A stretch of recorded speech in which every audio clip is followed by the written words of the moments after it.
It's June the 12th, 2024. I am Agile Pearl, and it's time to finally get in the weeds. A late start this morning. I apologize on behalf of myself and Jeremy Lambert. Jeremy was a little busy this morning. I mentioned it in our chat before we went live. Jeremy was covering a special interview that Sean Ross Sapp was doing. But Jeremy's here. We can say who it's with. Sean? Yeah, it was Sami Zayn. Okay. So no, it was in the Fightful Select Discord. Sean had mentioned it last night. Sean also took a screen cap. It's out there. It was Sami Zayn. Yeah. It was a really, really good interview from everything I've heard, and Jeremy was in on it. It'll drop shortly, I'm sure of that. But Jeremy was doing the things. How you doing this morning? It drops. I'll let everybody know right now. It's going to drop at 2 p.m. Eastern, and we will have articles ready to go because, yes, I transcribed the whole thing already. And Sami Zayn is a fantastic interview. And I say this in the nicest way possible, he speaks a lot. He likes to tell stories, brother, which bless him. But he gives very good, thoughtful answers. And I appreciate that as someone who likes listening to interviews. I hate it as someone who has to transcribe all this stuff. He's quite verbose. I've had the opportunity to stand up with him. We did a quick 5-minute interview back in February of last year when he was going into that big main event at Elimination Chamber, and he was verbose there, and he gave a lot of people a lot of time. And you'll see in the interview that Sean did with Sami that there's a reason why people from WWE were pulling Sami to different outlets to speak after their time was allotted. So it'll be good. Go check that out. It'll be fun. Speaking of fun, we're going to have Scott Edwards joining us in about an hour's time at 11:30. He's going to talk about Joshi from all the angles, Marigold, Stardom, Forbidden Door, Tokyo Joshi Pro, all the stuff that's going on in the world of Joshi wrestling and Japanese women's wrestling. He's going to be on there because he's our Joshi guru, I guess. But that was a good time to have him on is now, as more eyes are on Japanese talent than ever before. I don't know if you have anything to add about that. Yeah, Io Sky's coming to Marigold, which is super interesting. Her going over there, this ties into Raw. She said damage control's got to change on Raw. Does that mean some Marigold talent might be coming to WWE? Don't know, but they clearly have some type of working relationship, as we knew when Rossi was at WrestleMania weekend. So yeah, Scott's very knowledgeable on the Joshi scene. I've been talking to him a while to try to get him on, but largely when Marigold launched as well. Wanted to get him on to talk about that, and timing didn't a lot. Thought this would be a good time.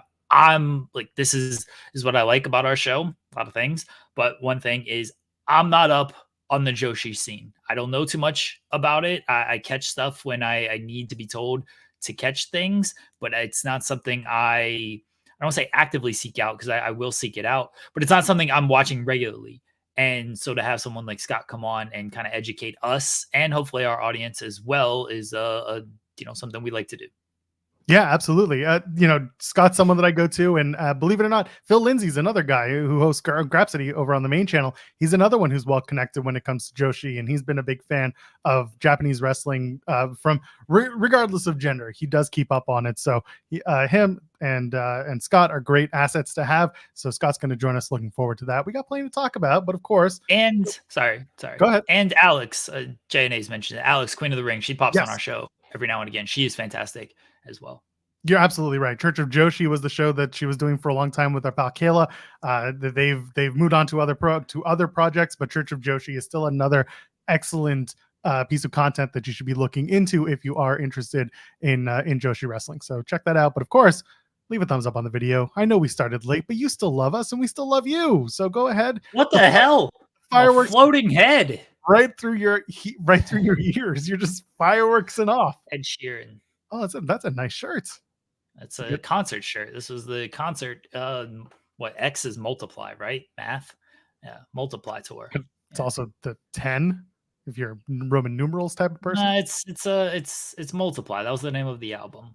I just remember the songs I had to play from that album because it was wedding season and everyone wanted like the top 3 songs. Oh, what songs did you play from? Was Shape of You on multiply? Was it? I don't know. I'm terrible with like what album songs are on. Terrible at that. Yeah, so Oh, Thinking Out Loud. You had to play. Yeah, we did Thinking Out Loud. Out Loud. Yeah. Yeah, we did that one. Everyone was playing that song at a wedding. Oh yeah, I think it was maybe the other one. Maybe that was the only one. Because the other ones were on other albums. Yeah, Shape of You, I think, was the next one. Sing was always a big one. Everyone loved the Sing. This album banged, man. Ed Sheeran's good. Whatever, if y'all hate Hex. If y'all don't like Ed Sheeran, then I don't know what to tell you. I like Ed Sheeran. I mean, he's like not my favorite, but sing some Ed Sheeran at the end of this show today. Is there one song Joel hates the most from his time as a cover musician? Oh, this is a good question because one could argue I hate all of them. Joel. Yeah. Did you ever play Creep? Yes. By Smashing Pumpkins? Nope. we got through the thumbs up, but I didn't get through the subscribe and the super chat stuff. But I think y'all know at this point, subscribe to the channel. And of course, super chats are a great way to support us here at Fightful Overbooked. And of course, they help support us, help support the channel, help support our creators, not named Joel or Jeremy. So get in on that. But the question at hand, I hate all of the songs equally. Just like my children. I hate all of my children equally. I don't know. Maybe one.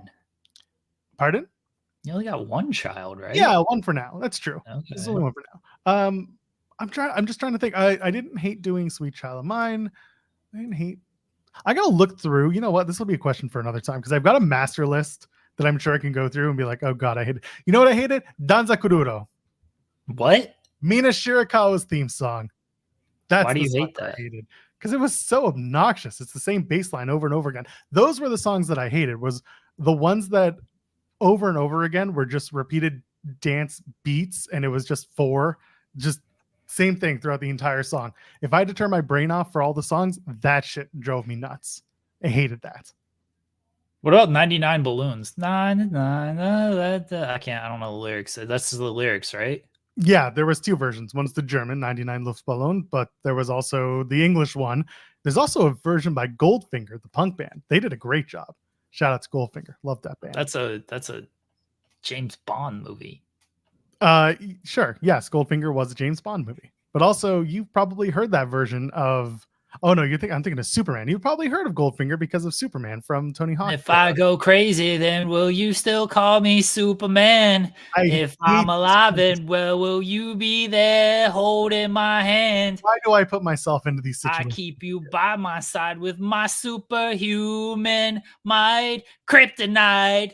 Bow, bow, bow, bow, bow. Why do I have these conversations with you and not with your amazing partner who says Goldfinger has Superman on Tony Hawk? I'm delayed, and that just came through. Oh God! No. Oh no! No, what's going on here, Jeremy? Don't be stupid. You're being obtuse on purpose. Goldfinger was really, really great. The song. They call me Superman, leap tall hose in a single bound. That one. Single now, got no ring on this finger now. Yes. Okay, now you remember. Down. Yeah, it's another good song. I hate this place. Yeah, that's the one. That's it. Not yeah. I hate growing up punk when y'all are rap guys. It sucks. Rap hip hop guys. No, I feel like Sean's correct. No. Well, now he's looking up lyrics. You're right. It's I'm more than a bird. Yeah. I'm more than a plane. That's the one. Yeah. More than a pretty face beside a train. That was Goldfinger. Yeah. No, I'm actually thinking of a Superman song by Crash Test Dummies. Wait. Superman never made any money. Are you sure? Grundy. Are you sure it doesn't go Soldier Boy up in it? Oh, watch me crank it. Watch it roll. Watch me crank that Soldier Boy. Superman, that hoe. Yeah, that was on Tony Hawk Pro Skater. For sure. That was the one. You got a Superman, the hoe. Yeah. That's the lyric, right? Now watch me leave. Watch me crank that. I used to know the Soldier Boy dance. God, thank God for that. What is this show? Anyway. Soldier Boy up in it. Oh, watch me crank it. Watch me roll. Watch me crank that Soldier Boy and Superman. Crank that soldier boy. You. There's crank also, that soulja boy. listen, because I'm doing the CanCon, and thanks to your lovely partner saying there's also the Our CanCon? Lady, yeah, Canadian content. There's also Oh. Superman by Our Lady Peace. Who? Exactly. Superman's dead. Go look it up. I killed Superman. I killed Superman. How ironic. I am the bad guy, Kryptonite, the Green Chronic. You done? You still thinking of these things? Yeah. I figured. All right, I'm done with this. Let's move on. Roll up on you like Christopher Reeves. Eminem's got a lot of Superman lyrics. He really does. It's almost as if he thinks that Superman's from Detroit. I don't know what that's about. He wanted to break dance. He wanted to break dance against Superman. Yeah. Of course he did. Listen, can we talk about how sick I was yesterday? Why? This sounds like a terrible conversation. It's a terrible conversation. So Monday, I'm watching Monday Night Raw, and sorry, I know, right? They get to the Braun Breaker and Ilya Dragunov match, and my body's like yelling at me, just being like, "Idiot, go to sleep." So I get into bed, I go to sleep. I had a fever. I was shaky. I was not good. I was a mess. Woke up 6:30. Still a mess. No good. Took the kid to school because it's my day off. Thought I was going to do anything. Actually, Andrew Zarian, whom we love, asked me to do Beyond the Bell, and I said no, because instead I had to deal with something much more important than that, and that was our special guest. Hello, our special guest. How are you? Look at this guest. It's an eye. It's a giant eye. It's a SpongeBob. Oh my God. I can tell. It's a SpongeBob. It's always a SpongeBob. I assume. Well. Are you coming here to bully me some more? Here? What do I have here? What am I doing here? Listen here, pal. I am here because I got my friend, my buddy, my supportive friend, Joel. Joel, thank you for inviting me here today. I am here today for a special reason, Jeremy, and it is to ruin your day. How am I going to ruin your day? What else is new? Well, what else is new? Well, what else is new is entrant number 6 into the Smitty being announced live here on In the Weeds on Fightful. Entrant number 6 is a son of a bitch, one of the toughest people I know, a tall son of a bitch, a second generation wrestler, the second or third second generation wrestler. Or actually, he is the third announced second generation wrestler into the Smitty. It is a family affair. It is a party when he's here. Ron Bash Jr. is entrant number 6 into the Smitty Wervin Jagerman Jensen Memorial Tournament. Jeremy Lambert will be there live doing something as long as he shows up and loves his friend. I'm gonna be there. I got ideas, pal. I got ideas. Oh, so I'm here to announce that August 23rd, Spencer, Indiana. Jeremy might not show up to be there to support his friend, but Ron Bash Jr. is going to be there. I'm gonna be there. I'm very scared at what you might have planned for. There's a lot. Hey, I'm gonna be there. I'm using the right microphone. He is now. Yeah. I just checked it. I checked it. So August 23rd, Spencer, Indiana. Jeremy Lambert, Joe Pearl, you beautiful people. I just wanted to ruin Jeremy's day. I'll see you. He's a handsome guy. He's a handsome fella. Joe Pearl, you're a handsome fella. We got see how Cole just comes on and creates more work for me. He announces an entrant. Thank you for announcing one of the entrants on our show, by the way. But once I get off air, I'll do an article on this. Nobody's covering this show like I am, Cole. Nobody's covering this. I haven't seen nothing. What the fuck are you talking about? You haven't seen anything. What do you mean? What am I fucking talking about, pal? Hold on. See, this is what I don't like. Is I get caught up here. Cole comes on our show and he's like, "Oh, there's been no coverage. We've had nothing going on." Yeah, no. I wouldn't say that. Joel's right. Joel's been helping me. Yeah, Joel's been helping me out. Joel's name is not on any of these articles. Well, why not any of them? Why? That is correct. No, this is Radrick. That's a good one. Jane. Shout out your chat. Man, Not why? on anything. Why's my stuff's laggy today? I don't know why. Yeah, it's fine on our side. Yeah. Your characters are a little bit slower. Gotta stop using that local Wi-Fi. Gotta start using that home Wi-Fi, not that coffee shop down the street Wi-Fi. Dog, I got Wreck Twitch Mountain Wi-Fi. Usually he's working with me today. Not so much. I don't know if Really? it's because I ran and sprinted upstairs because I overslept my alarm. Just because I wanted to be here on In the Weeds with my buddy Jeremy, my buddy Joel. And I thought last week, Joel, I thought we hit it off really well. Yeah, we did You know? great. Appreciate you. I You don't know, like who never really messaged me afterwards, and I cried a little bit. I don't like either of you. I hear this a lot. You're wrong, but I hear it a lot. You're both so mean to me. This I don't know, chat. What do we think? You, this listen, person. listen. This person right here. These two are gonna fight, and it's gonna be fantastic. We're all gonna watch it on VOD. It's gonna be good. Mark, thank you. Jeremy, I'm a sweet human being. I'm here to present a wonderful SpongeBob themed I like that wrestling plushie. experience. It's not a wrestling show, it is a wrestling experience. It is something over the top, something that I have put a lot of thought into. And Joel, we'll see if Jeremy is my friend and shows up August 23rd, because I will have a role for him in some form, shape, or way. I'm so scared. I Look, do like that plushie though. I'm gonna steal it Great from you on plushie. August 23rd. Bring it so I There- can take it. When I tell you that the raffles that we have for the kids or the adults, whoever puts in the ticket, I don't care. The gift basket could fit a 5-year-old or it could fit a 63-year-old.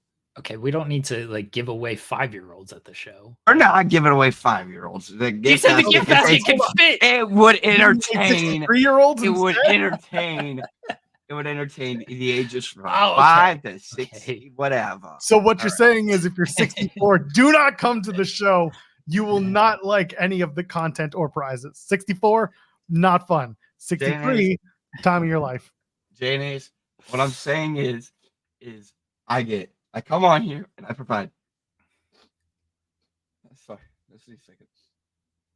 I come on here and I just provide good entertainment. I want to talk to my buddy Joel and my associate Jeremy every now and then. And all I do is I just get bullied, I get harassed, and then I Get get this man invited off back on for entertainment value and entertainment purposes. And in reality, Joel allowed me to hop in last minute. I just wanted to come on, say hello to my friends. Jeremy, you are a beautiful son of a bitch. Even if you're a backstabbing, beautiful son of a bitch. Joel, Accusations. You're handsome as always. I appreciate you, brother. Well, when the In ratty weeds daddy. chat, maybe if Jeremy likes me, I'll get an actual featured spot at some point again soon. Or maybe we just wait another year and a half like normal. Except, What? you know, hey, 2 weeks. 2 weeks from today, we're going to announce another entrant. So it probably won't be entrant number 7. We'll probably cover a few more by then. But I have a special way I would like to announce it, and hopefully you guys will allow me to. You're welcome on the show anytime, except maybe not Mark. after today. Appreciate you. Oh, I'm sorry that your chat, your following is seeing the way that you treat me. Our chat's awful. I've always said this. They're Even terrible. Tyler, look at the chat. Cole deserves They that. take after me. They're a bunch know of what? trolls. You know what? Fine. This is a saddy ratty corner here on In the Weeds. With Go Fightful be Overboard. sad somewhere else, Sadie. I'm going to. I love you guys. I hope you have a beautiful day. In the Weeds chat, Fightful chat. Thank you for letting me bother you with more SpongeBob related content. Joel, I appreciate you. Jeremy, I appreciate you. Smitty, August 23rd. Spencer, Indiana. Ron Bash Jr. Entrant number 6. Does Jeremy get put through a table? Oh, fuck. Let's go. Jesus, no. Let's go. Does Jeremy get put through a table? No. Let's No, go. Come Jeremy on. does Come not on. get put through a Come table. on. Does Cole's Jeremy gonna have a lawsuit on his hands if I get put through a table. By I don't know how who? to take these bumps. Are you kidding me? They'll teach you how. It's okay. He's gonna. I hope his idea is not to put me through a table. Shout That's out, not gonna be good. shout out to Cole, who's like the biggest Pat McAfee fan out there, and he's calling Ron Bass Jr. this big son of, but he's not doing it like Pat McAfee. He's not going over the top. I want him to be like, this big son of a bitch, but instead he's like, this big son of a bitch. Ron Bass Jr. Listen, love the Rowdy Daddy. When he knocks, you open the door. He's got to come to us. He's great. He's gonna send me a DM now of like, why are you so mean to me? He hit me up yesterday and he's like, hey, can I join the show for a few minutes? I was like, yeah, of course. And so, send you the link later. I do. And I knew without knowing that this was going to be, I'm going to announce an entrant. I just kind of left it. I just assumed, which, with Cole, I could usually trust him for that stuff. So this morning, as we're running late, he's like, let me know when you're live. And I'm like, have you not checked? Because we are far from live. It's 10:20. But I told him, come on to the top of the show, hang out with us. And here we are. And here he is. And he I hope he's not actually spending a lot of time coming up with ideas for me. That seems like a waste of like brain space. I got to think of a spot for Jeremy to do at this show. And that just seems like a waste of time. I really hope he doesn't think I'm going through a table. I'll do it. I'm open to all of this stuff because I'm stupid, but I don't want to get Cole in trouble. I don't want to get another wrestler in trouble. Like it's probably not going to go well.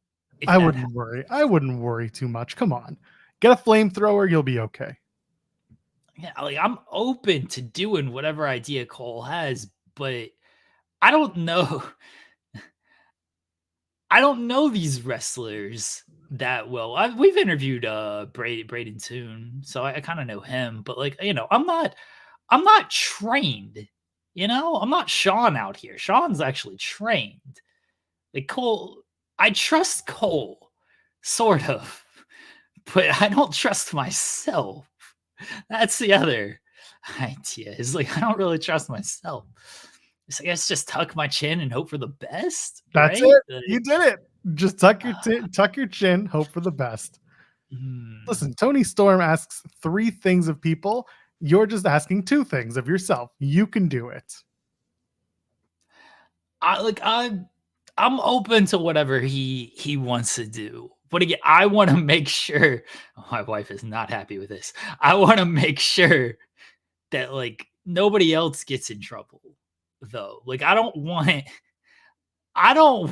somebody I don't want them murdering me on their conscience. You know what I mean? Yep. That's not good. There's time. That's tuck your chin. Style slash to the table. So that's how Jeremy wound up in a halo. Yeah, I don't want them injuring me. They don't need that over their head. So I just I'm fucking horrified of what's gonna happen. I'm gonna be there though. I'm not. None of this is deterring me from going. I'm gonna be there. So whatever idea that Cole has, I'm open to, as long as it doesn't involve me potentially dying. I'm getting all caps text messages, by the way. That's love, baby. Oh God.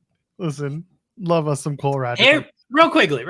But if I died, I feel like this would be the way to do it, right? Doing it for the things that you love. You're doing it for the love of this business. Jeremy died doing a bit at a SpongeBob wrestling show. The only thing missing is a Taylor Swift reference, and you would have been perfect. You know what? Maybe Cole will have a Taylor Swift song playing while we do this bit. There it is. I can't really think of a better way to go out. That or mounted by my wife. One of the two. I'm good. Ric Flair style, right? Going out in the ring. Maybe let's not do that. Let's not talk about that being going out in the ring or on my wife. Those are the 2 ways to go. Jesus Christ. You have listened and documented way too much pro wrestling interview content in your lifetime to be able to do this. Way too much. That's why I hate this show sometimes. The Taylor Swift song should be ET. Oh, leave me with the super That's a chat. good song, by the way. Yeah, is it? That's I'm a gonna have good to go song. back and listen to it. It's Katy Perry, not Taylor Swift. But Who doesn't love Katy Perry? She's great. Katy Perry fucking ruled, man. Hell yeah. We used to do Slave to the Rhythm. That was a good song.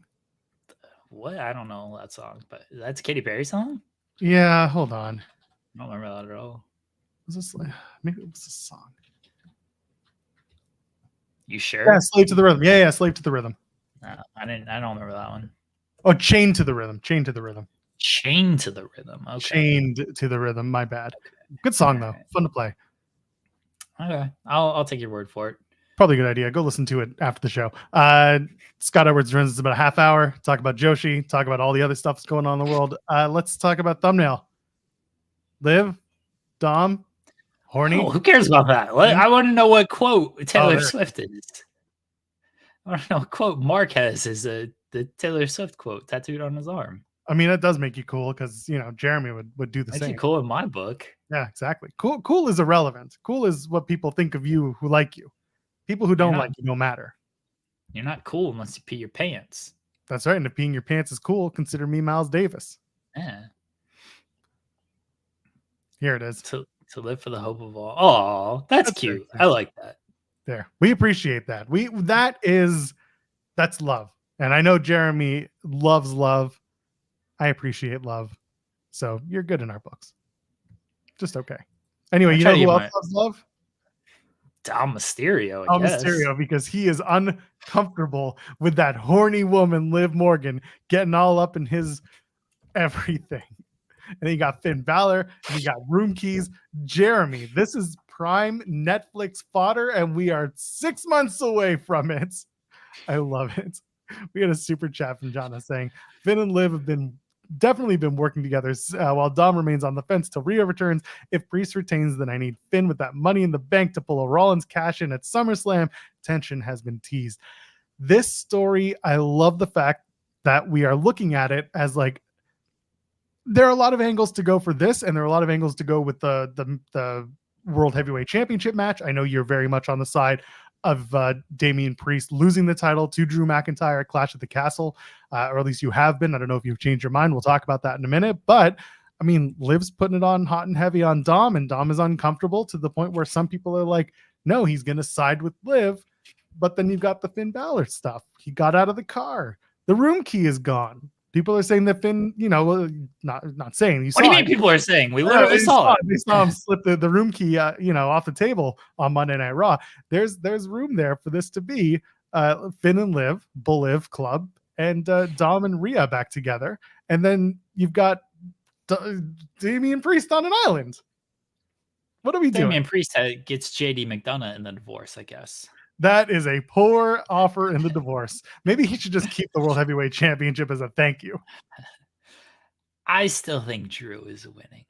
I can't get past having Drew lose in Scotland. Like, I can't do it. Now, is this because you wrote the article about Drew hating that he had to sing American Pie after he lost last year? Was that your article? Yeah. It was collaborative effort, but yeah. Okay. Regardless, is that why you're so stuck on it? Because you had to write about Drew's pain from last year? It's trauma. It's not just that. It's you're already gonna have Piper lose. You're gonna have Alba and Isla lose. Or will they? Champions don't have to get pinned in a fatal 4-way, Jeremy Lambert. Yeah, well, I don't know if they'll get pinned, but they're probably not winning. They can keep it for a couple of nights. I don't think you can keep doing the Drew story of like he's just a loser. Like, I don't think you can do it. You had him lose 2 years ago at Clash, which made sense in the context of the story. I get it. Like, even though I thought Drew maybe they could have pivoted, I understand why they didn't there. Singing was god awful. The WrestleMania thing, okay, story made some sense as well with him being too cocky. What story is there to make sense on this? I shouldn't say that because there actually are. They're actually doing a very good job of like they have multiple choose your own adventure ways to go to where you can make sense of this, but you can only go to the I was screwed over so many times before people are just like, all right, dude, like, nah, you're just kind of a loser. And losing here, that's what it feels like. I think the best option, because Judgment Day is banned from ringside, right? So I think the best option is Punk. He gets the egg on his face this time. Like I think that is the best option, is because Drew's gonna be the baby face. We know that. So Punk coming out and not screwing over Drew, but trying to screw over Drew and it kind of backfiring, continues to set up Punk and Drew, builds in a potential rematch between Drew and Priest. It gives Priest options coming out of it as well. He can have a little thing with Punk if they need to. It continues to put some more heat on Drew and Punk going into SummerSlam. But you have the Gunther option at SummerSlam. It's not even an option. He's getting the title shot. You have that at SummerSlam as well, which I still think Gunther should just go to SmackDown and be like, you know what? I'm going after this title.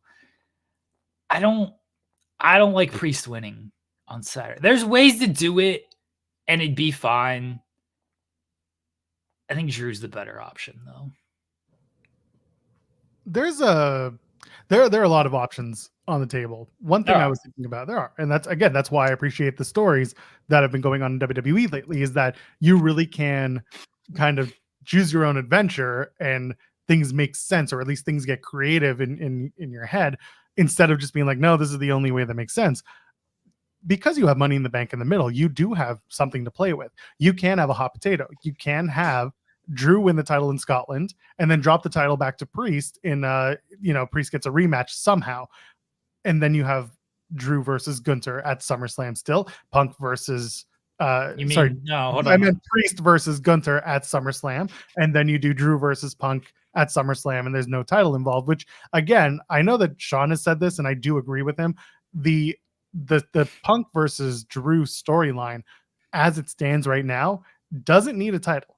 Can it have a title down the line? Absolutely. And I think it would be a lot more fun when you introduce a title down the line. But for now, this is about two guys who have been jockeying for position and having personal words with each other. And a title was in line when it came to WrestleMania, but it wasn't about the title to them. It was about a WrestleMania spot. The title just happened to be in the match that Drew got, and then he won the title. And while Punk never really wanted the title when he came back too. He wanted the WrestleMania spot and he didn't get that. So how do you add more stakes to it? Is at WrestleMania, it becomes a title match, but then we got to get all the way to Mania, which is, still 10 months away. And we got to hope that everyone's healthy and that everyone's, the storylines all play out as they should. So that's kind of where my brain is at, is you don't need a Drew McIntyre Punk title program right away. But I do agree with you. Drew losing again, yeah, not great. But also, if they tell a good story with it, it's going to work. And that's the challenge. They have to tell a good story with it. I think the only story they can tell is Punk screwing Drew this weekend, because Judgment Day is banned. So you can't tell the Judgment Day story. You can't tell Finn. I guess Carlito is maybe not in Judgment Day, so technically he can like screw over Drew, but I think that's kind of dumb. So the story would be Punk screws Drew.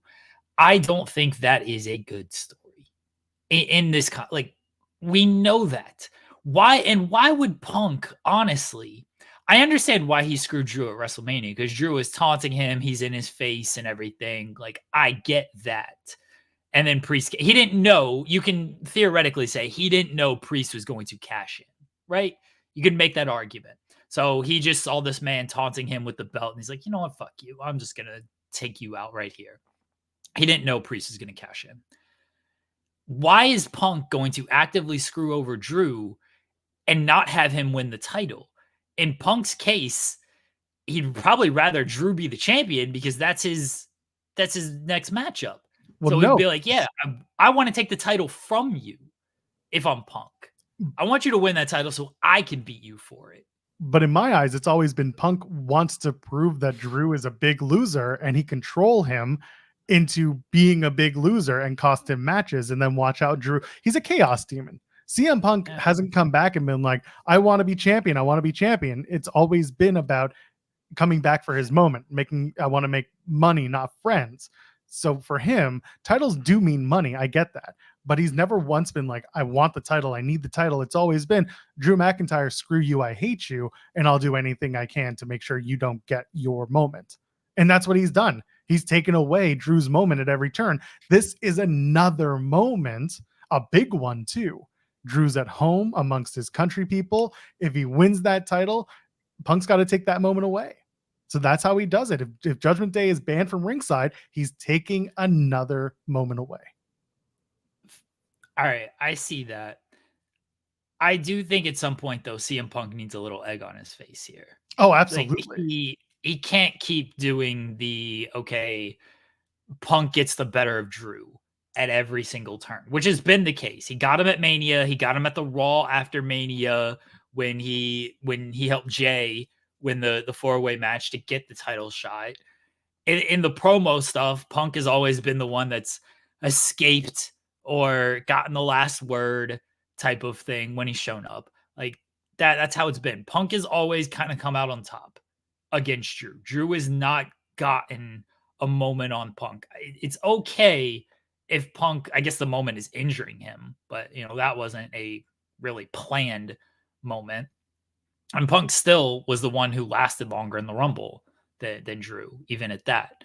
So at some point, Punk has to get a little egg on his face. I think in Scotland, where Drew's going to be cheered, is probably the moment to do it. Like, I think it's fine if it happens with that. There are ways to go about this. I see what you're saying about Punk screwing Drew, and then Priest retains, and then Drew is still mad at Punk, but I'm just not having Drew lose this match. I don't care if Punk gets involved. Like, why do that to this audience? Why do that to the Scots out there? Because they've already got their money. But everybody's gonna lose. Everybody else who's a hometown person's gonna lose. And like, okay, Bailey, you get it over Piper. It's not like Piper has been super featured on television or anything. Isla and Alba, you get it over Jade and Bianca. Like fine. Even though they're the women's tag team champions, they're you get that. But Drew is the top guy on Raw. No offense to anybody else on Raw, but Drew has been like the focal point of that show since the beginning of the year. He's been at every show since the beginning of the year. Maybe he's missed one or two, but it's not like, Seth had to miss some time. He hasn't been on since Mania. Punk has been on and off. Priest has been there, but before Mania, Priest was sort of background guy who had Money in the Bank briefcase. Drew's been the focal point all year, and I just don't know why you would screw that over. I don't know. I don't like it. Drew should win. I'm not gonna be mad or anything. I don't get mad about wrestling unless Bryan Danielson's losing. But I do think it would not be the best move in the world if Drew lost. So back to Liv and Dom, and I guess Finn at this point. What are we doing? Is this going to be two couples, quote unquote, with Liv and Finn, and then you've got Rhea eventually coming back and Dominik Mysterio? How long can we play this? How long can this last? Because there has been reporting out there that there are no plans for Rhea, past SummerSlam, that she's not expected to be back. We don't know what that is or if it's true, but it's out there. How long can you really stretch out a story like this? I think you can stretch it until Rhea gets back, because you're going to have to. Yeah, but they're getting heavy early. Like they're doing some shit. They've done everything but take off their pants. Well, on camera. Still got that in the back pocket. I do like the idea of Finn. That's not the idea, it's what happened. I like Finn getting involved, because now where does Finn fit in this? He has the history with Liv before he turned and joined Judgment Day. He was aligned with Liv and AJ. So is Finn trying to swoop in? And does he actually have a thing for Liv? Or is Finn trying to be big brother here of like, oh, I took that key because like I didn't want you to take it and be tempted or anything. Like I was looking out for you. And everything is actually good, or is he trying to be a big brother and cock block Dom and be like, "Oh yeah, I took that key because I was trying to go to her hotel room." Shout out to Will Chisholm for that one. Like, you know what? There are different ways to go with this, but it does certainly seem like you can't do a whole lot with it until Rhea is actually back. So they probably do have to slow burn it a little bit more. And I think this is where, and maybe it'll be Zelina, like you got to have Liv actually wrestle and give her a challenger. And Zelina would make some sense here. Look, maybe you do a mixed tag with Zelina and Ray against Liv and Dom type of thing. But you gotta have a challenger for Liv as we know she's probably not going to lose, but a sort of a flavor of the month challenger to keep her in ring active and to tell a story that way. So it's not full, just backstage flirting with Dom kind of stuff. Sorry, I'm still stuck on the cock blocking. It's just funny. It's the idea of Finn being like, I went after her because you were going too slow. What is this accent? Seems to be my new thing, is great, amazing, accurate accents. You know who needs to get involved? The Wyatt Six. Oh, That's yeah. who's got to get involved in this. What if they come in and they're leaving QR codes for Liv and Dom? Uncle Howdy is there. They're gonna show Dom his true self. That's what we're gonna have. Michael Cole, over the last few weeks, has been selling this QR code as like a mix between nonsense and I hate this shit. Is that fair to you? Is that burying this Wyatt Six thing, or is this like people who are following it are already super into it, so it doesn't really matter what anyone else tells them at this point? I think it's smart that they're acknowledging it because like it's on the screen. They see it. Yep. They should acknowledge it in some way. I understand Cole's frustration of like, oh gosh, this is happening. Like if you're looking at it from his perspective, it's quote unquote ruining the broadcast. It's like, oh, this shit again. Like stop popping up type of thing. So I get it from Cole. I do think Uncle Howdy should come out and confront Michael Cole.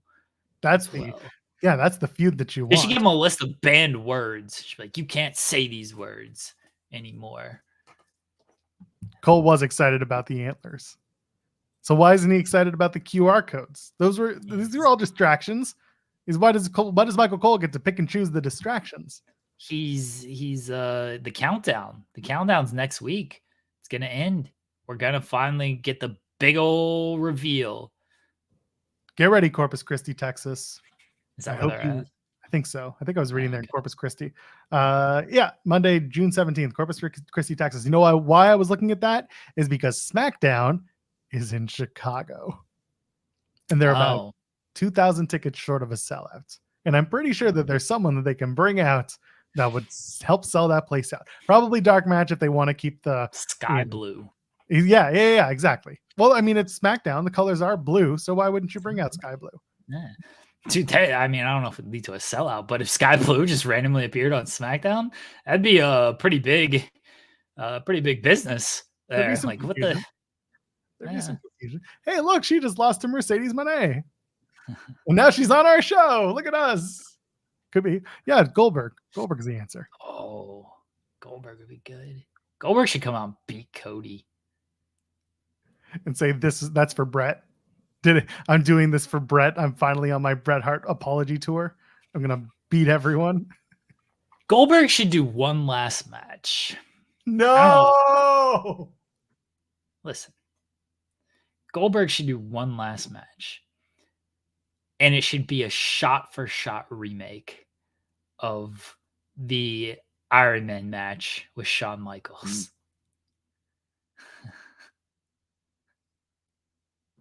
You think he could pull it off? No. There's a lot of like headlocks and stuff in that. Like it's that the first half of that match is pretty rest holdy. You could Yeah. But then at he one could point they do got to turn it up a notch. Imagine when Goldberg. I don't know if I guess Goldberg would have to play. He should play Shawn so he wins. He beats Brett. The boyhood dream comes true. Oh, and he beats him with the super kick too. He kills somebody with that thing. Who would play Brett? Punk. Punk would be Brett. Yeah, Punk would be Brett. Oh, could you imagine? Could you imagine? Goldberg and Punk, shot for shot remake, 61-minute Iron Man match. 5 years ago was that amazing Goldberg and Undertaker Saudi match. Yeah, that ruled. Yeah. So now we got to run it back. Not that match, but Goldberg doing something crazy and stupid. Let's go.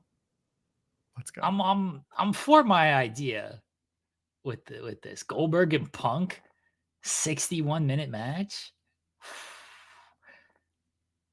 Seems bad. Why? Seems How?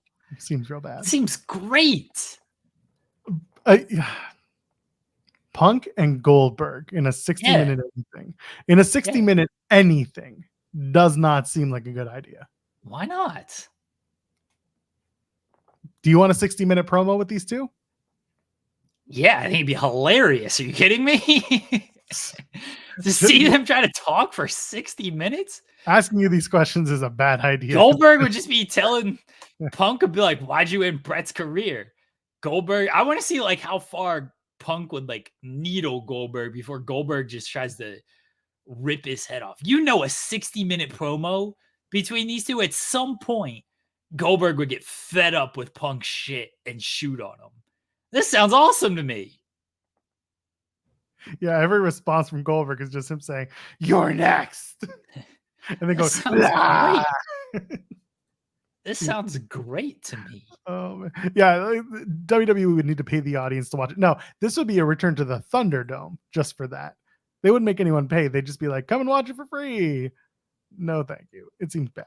You guys are crazy if you don't think a Goldberg Punk Iron Man match. Think about it's not just like a regular old Iron Man match, everybody. It's a shot for shot remake of Michaels and Brett. I guess if you hate that match, which it's 50-50, people are 50-50 on, you probably wouldn't like this. But imagine Goldberg doing the super kick to the timekeeper. I guess who would that be in this point? They'd have to have a stunt double in there. You can't have like Samantha Irvin taking that kick. That wouldn't go well. It's just Dax in a wig. Oh, poor Dax. He's hurt. Shout out to him. Hope he gets well soon. He's got some injuries. He said he's going to take himself off the road for a bit. Man, he said it himself, so I'm not speaking out of turn here. Don't be dumb and hide these injuries, everybody. Like, when I watched that video, I'm like, dude, Dax, what are you doing? You were that banged up coming out of the ladder match, and then you're doing wrestling nearly weekly, and then doing Anarchy in the Arena. Like, don't be stupid. Like, that's why, the wrestlers are supposed to be smarter nowadays and police themselves and not hide these injuries, and because they know they can actually get time off, where back in the day it was, oh, I got to work through to protect my spot. It's supposed to be the times have changed type of thing. And Dax doing that just shows like, oh man, you guys are still just not smart when it comes to this. I'm glad it's not worse, because he mentioned that like it could have been a whole lot worse and it could have been possible retirement. I'm glad it's not worse for him, but just don't be dumb when it comes to this. And again, Dax has said this as much, so I don't feel like I'm speaking super out of turn by saying he was kind of stupid by doing this. I don't like saying that about they're all wrestlers, that we're all dumb. I'm dumb for covering all of this stuff, but like, and I'm glad he's okay. But if you're hurt like that, yeah, you gotta look out for yourself a little bit better, especially when you're in one of these big companies. Like the indies, it's still not good, but I get the mentality of like, I'm fighting paycheck to paycheck. I need to make money. Dex is good. he seems pretty well off. Guys in WWE, guys in AEW, seems like they're well off. It feels like they can. That's the whole point of this, right? Again, I just said it. The times have changed, type of thing. You should be able to go and feel comfortable saying, "Hey, I'm not doing well. I need to come off," and it not be a big deal. And I don't think it would have been if Dax had actually gone and said this, but he instead was just like, "Nope, gonna work through it, brother." There's nothing I can really add to that. And again, there have been enough bad faith actors trying to pile on about it. And no, reality is wrestlers are wrestlers, and they're going to make the decisions that they make. The part where he said his hematoma blew up almost to the size of a football, that's where I was like, because I'm a sicko, I was like, oh, I would have liked to have seen the size of that thing. He showed a picture of how it blew up. I don't think he had the football picture, but it was pretty gnarly. And Weisselbel's right. Like, even coming out of the ladder match, it would have made sense storyline wise. Yeah, certainly out of Anarchy in the Arena, it would have made sense storyline wise. Like, it's like I'm not saying he should have done this after Anarchy in the Arena, but if you're looking from a television perspective, you know, now you're doing it after this 20-minute draw, where it was any time, any place, and it's like, well, you're not going to run that back for a little while. That match felt very, I don't want to say pointless, but it felt like, hey, we just want to do kind of a cool match and do 20 minutes, and we'll do a time limit draw because we don't really know who should win this whole thing. But coming at Anarchy in the Arena, yeah, it would have made a whole lot more sense. And now, you know, they're not going to be able to follow up really on anything. I kind of understand it from Dax's point of view, in that since they came to AEW, they've always been the wrestler the wrestlers that everyone's been like, oh my God, they're not going to be on TV for a while because of this match, and they got so injured and blah, blah, blah. And then all of a sudden it's like, on Collision this week, it's going to be FTR. And everyone's like, like, what? That can be kind of like their selling point. And that catches up with you. Yeah, he cut the promo of like, I love AEW, family, you know, the Dax promo. Yeah. Bless him. He cut the Dax promo. He's like, I don't know when we'll be back. And it's like the following week, just back against Claudio and Yuta. He's like, I don't know when Brian's going to be back. Wednesday, Brian's back.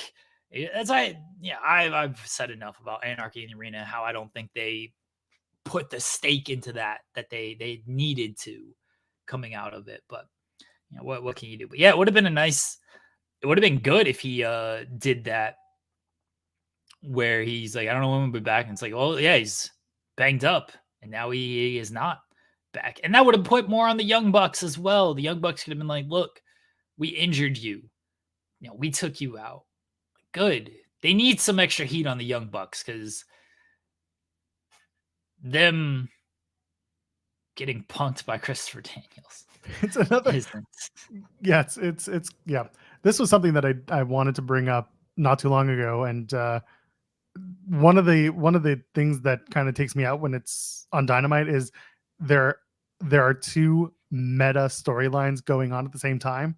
One is the Jericho learning tree stuff, and the other one is the Young Bucks. And the Young Bucks, when they started it, we were like, oh, okay, they're leaning into the meta stuff. This is great. This is what they do, and therefore it has a lot of potential. And then Jericho started doing it, and then we were just like, oh shit, this is the same. It's the same but different. The presentation is similar, but it's just at a different angle. And like, when you run too many of the similar story, or not even a similar story, but a similar character, that stuff can get in the way. And that's kind of what's bugging me about the Young Bucks right now. It's been cooled off a little bit because Christopher Daniels is there. Sorry.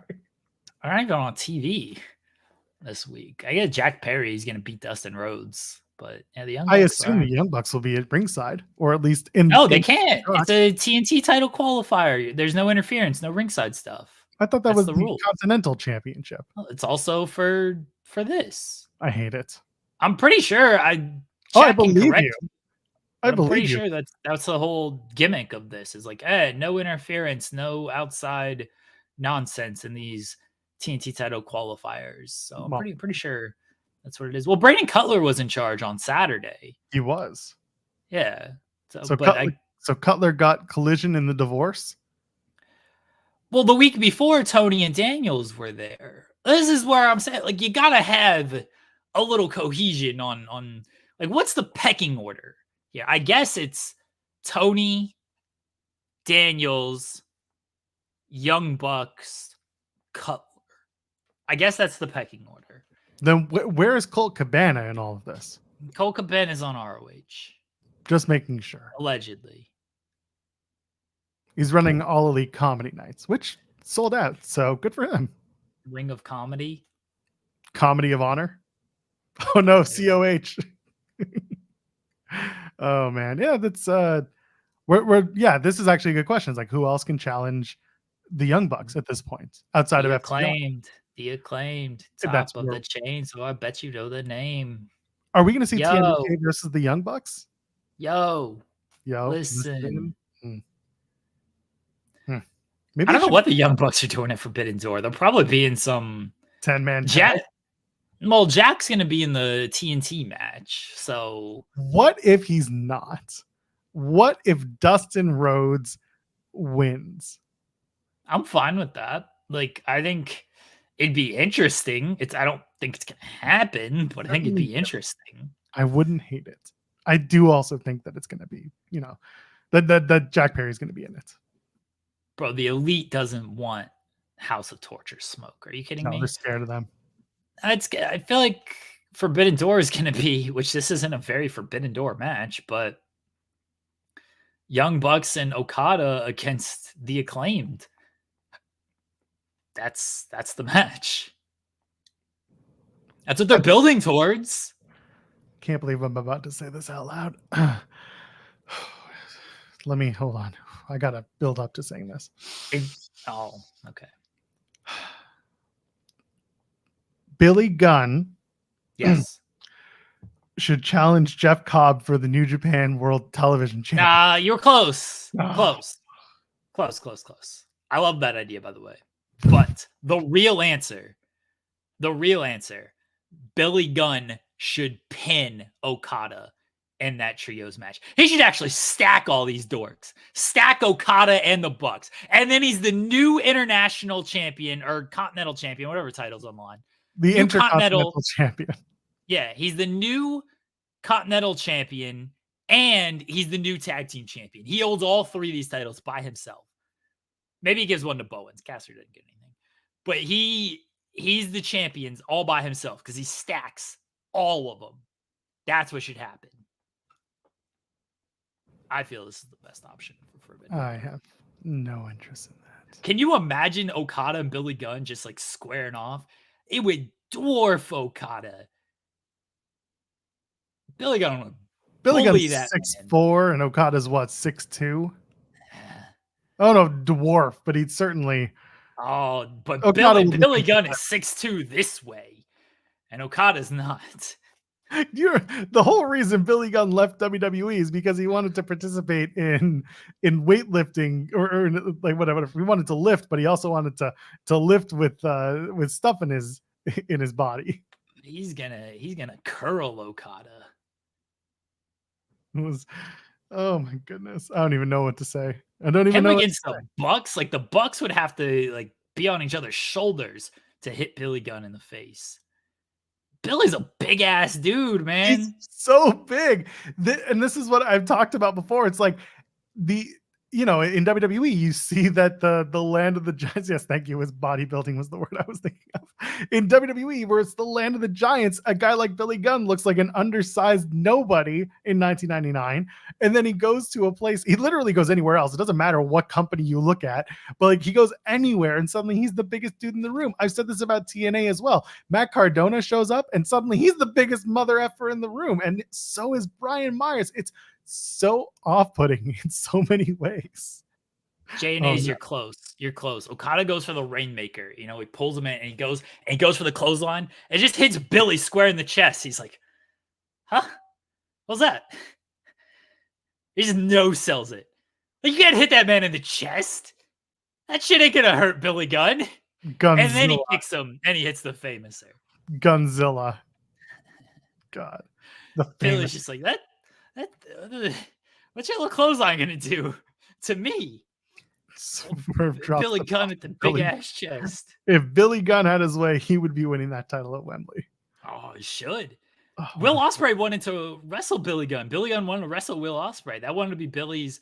he wanted to retire Billy Gunn. Yeah, Isn't that that wanted whole to thing? be his last match. That'd be great if like they booked this for Wembley. It's like, oh, Ospreay, Billy Gunn, and Billy Gunn's last match, and then Billy's like, oh, The Sting fuck got it to go is. over. No. Like Sting won his last match. Why am I not going to win my last match? They've opened the floodgates Yeah. into this. Billy Gunn rules. Did Ric Flair? Yeah, he won his last match. I was gonna say, oh my god, so funny.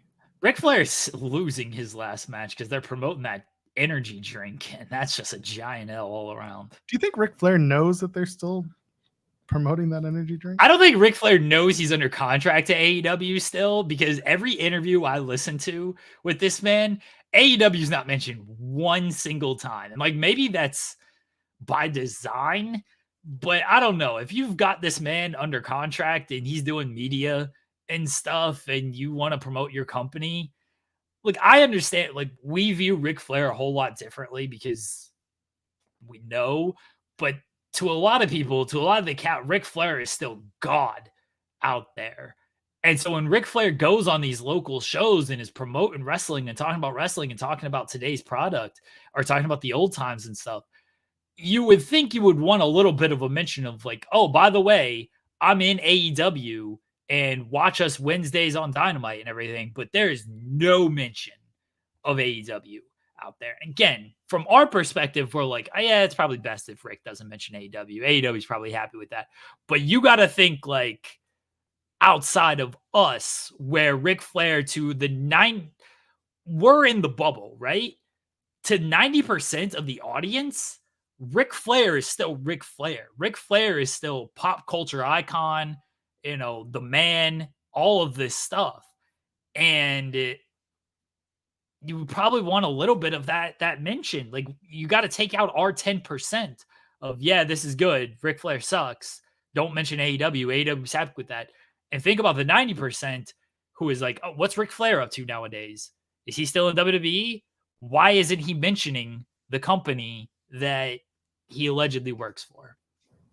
I think with the Ric Flair deal, it's so obviously the drink and not Rick. Rick was there basically just to do the 2 months leading up to Sting's retirement. And then after that, it was kind of like like an open secret that he just wasn't going to be on TV unless something huge comes up as a possibility to include him in storylines. Don't know what that would be because he certainly doesn't have anyone that connects him directly to the company. Like his son-in-law isn't there anymore. He could maybe do something with Jeff Jarrett, but other than that, there's not much else big on the show that would make sense for Ric Flair. Maybe he does something with the Bucks, but we did that. That was the Ric Flair that was the Sting retirement match. So for Rick, it's just like he's got 2 years, but it's more about the energy drink and they're going to promote it. And it's honestly at that point, like it's advantageous for AEW because you have those people who are like, oh, it's Ric Flair's energy drink. I remember Ric Flair. What's he up to nowadays? He should be hawking AEW a little bit, but kind of get why he's not, because they certainly aren't using him. They're just using his IP. But they're still using his energy drink, though. So if he's promoting his energy drink, he should probably be mentioning AEW of like, go get my energy drink. Also, watch AEW because AEW is still promoting his energy drink. I want to know where else that energy drink is being promoted. There you go. Like King Potato says, I've never seen that energy drink anywhere outside of AEW TV. I'm curious. You know what? You know what, Joel? Maybe on Friday we do an on location. Well, I'll go to the giant Eagle that's big in Ohio. That's where it's at, by the way. There's a lot of the Ric Flair energy drink. I don't know how much it is, but on location in the weeds, or maybe I'll just go to Giant Eagle sometime this week. Just do a video. Yeah, just make a video. I do think it'd be funny if we did an on location in the weeds and I try the energy drink and see how it goes. I mean, your other co-host has already tried it several times and had a lot to say about it. Yeah, he's He's out here trying Ric Flair's energy drink before he's trying Prime, and he's supposed to be big Logan Paul gang. Wow. Couldn't it? Loves G Fuel, hates Ric Flair energy drink, hasn't tried Prime. Can't believe this guy. Fake fan, Steven Jensen. Amazon doesn't sell it in Canada. It's local here. Like, yeah, I could probably go up to my local Giant Eagle and probably find it. How much? Probably cheap as well. Yeah, I do want to try it, especially now that it's like marked down to like 50 cents. I do want to try it and just see what it's like. I won't do it on location, but I'll go out at some point and check and see if I can find it. We'll see. We'll see. Do we have to? That'll be. What do you mean? I'm doing it. You're not doing anything. That's fair. I'm gonna have to put up with your reaction to the drink. Maybe you'll open it and it'll explode all over you like it did for Jensen. Yeah, I'd be very scared about that around my computer. I'd have to like go. Like, yeah, you want to do it a few feet away. Yeah.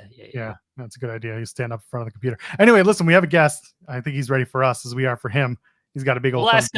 We'll ask him if he's tried the Ric Flair energy drink. Sure, why not? He's going to give us an education all about Joshi wrestling from Marigold, Stardom, Forbidden Doors coming up, Tokyo Joshi Pro. Let's talk to him right now. The one and only Scotty Wrestling. Scott Edwards joins us. Good morning. Hello. How are you? Happy to make it on here. Oh, it's been my fault every time. So I appreciate you getting me on here this time. I appreciate listening to the Ric Flair energy drink. And no, I have not tried it. I heard it before I came in here. I'm sorry. Have you tried the other ones? You went through a lot of them. G Fuel, Prime, those were the other two that really mattered. I have never tried the energy drink Prime. I've tried the regular one. Well, a few of the flavors. It's really sweet. It's like really sweet. Okay. But I usually water it down with some water. The few times I've had it, but this is I don't really do the energy drinks because I don't know. But Ric Flair's energy drink, maybe that's the game changer. Yeah. Per AEW, at least it is. It's something. Scott, thanks for joining us today, Scott, reviewing energy drinks that you've not tried. Anytime. Happy to help. Great spot. Wanted to talk about Marigold because they had their first show last month, I believe, and now they've announced Io Sky is coming to the show. So for our audience, who I don't know how up to date they are on the Joshi, I'm not going to pretend like I watch every show, have checked out every single thing. But for our audience and myself and Joel, like, how is Marigold done so far? I don't know if it's being presented as a competitor to Stardom, but it's obviously run by Rossi, who left Stardom and is kind of competing with Stardom. So what's your initial take on Marigold and what they've done so far? I think it's excellent, truthfully. They don't have as many of the big names as, say, Stardom does. Obviously, if you watch AEW, you're learning a lot of those names now if you don't, fully follow. But they are on Wrestle Universe. So if you know what Wrestle Universe is, that is like the big streaming service over in Japan. It has Pro Wrestling Noah, which of course they're in the news today regarding WWE as well. TJPW, DDT, where Takeshita comes from, and now Marigold as well. I believe Sendai Girls, which is Meiko Satomura's promotion, that's on there too. And Deadlock Pro actually just got added to there, funny enough. So that's where they are, and it's just like, it's convenient. Convenience does a lot of good, I think, for a consumer, and at least for me. So like being able to just subscribe to this and watch the shows live has been beautiful. They obviously are in the news a lot lately because they got a pretty big name yesterday, as you guys noted, but in terms of being a competitor to Stardom, I don't think they're as far off as you'd think for a company that's all of 2 months old. I think they have a lot going for them.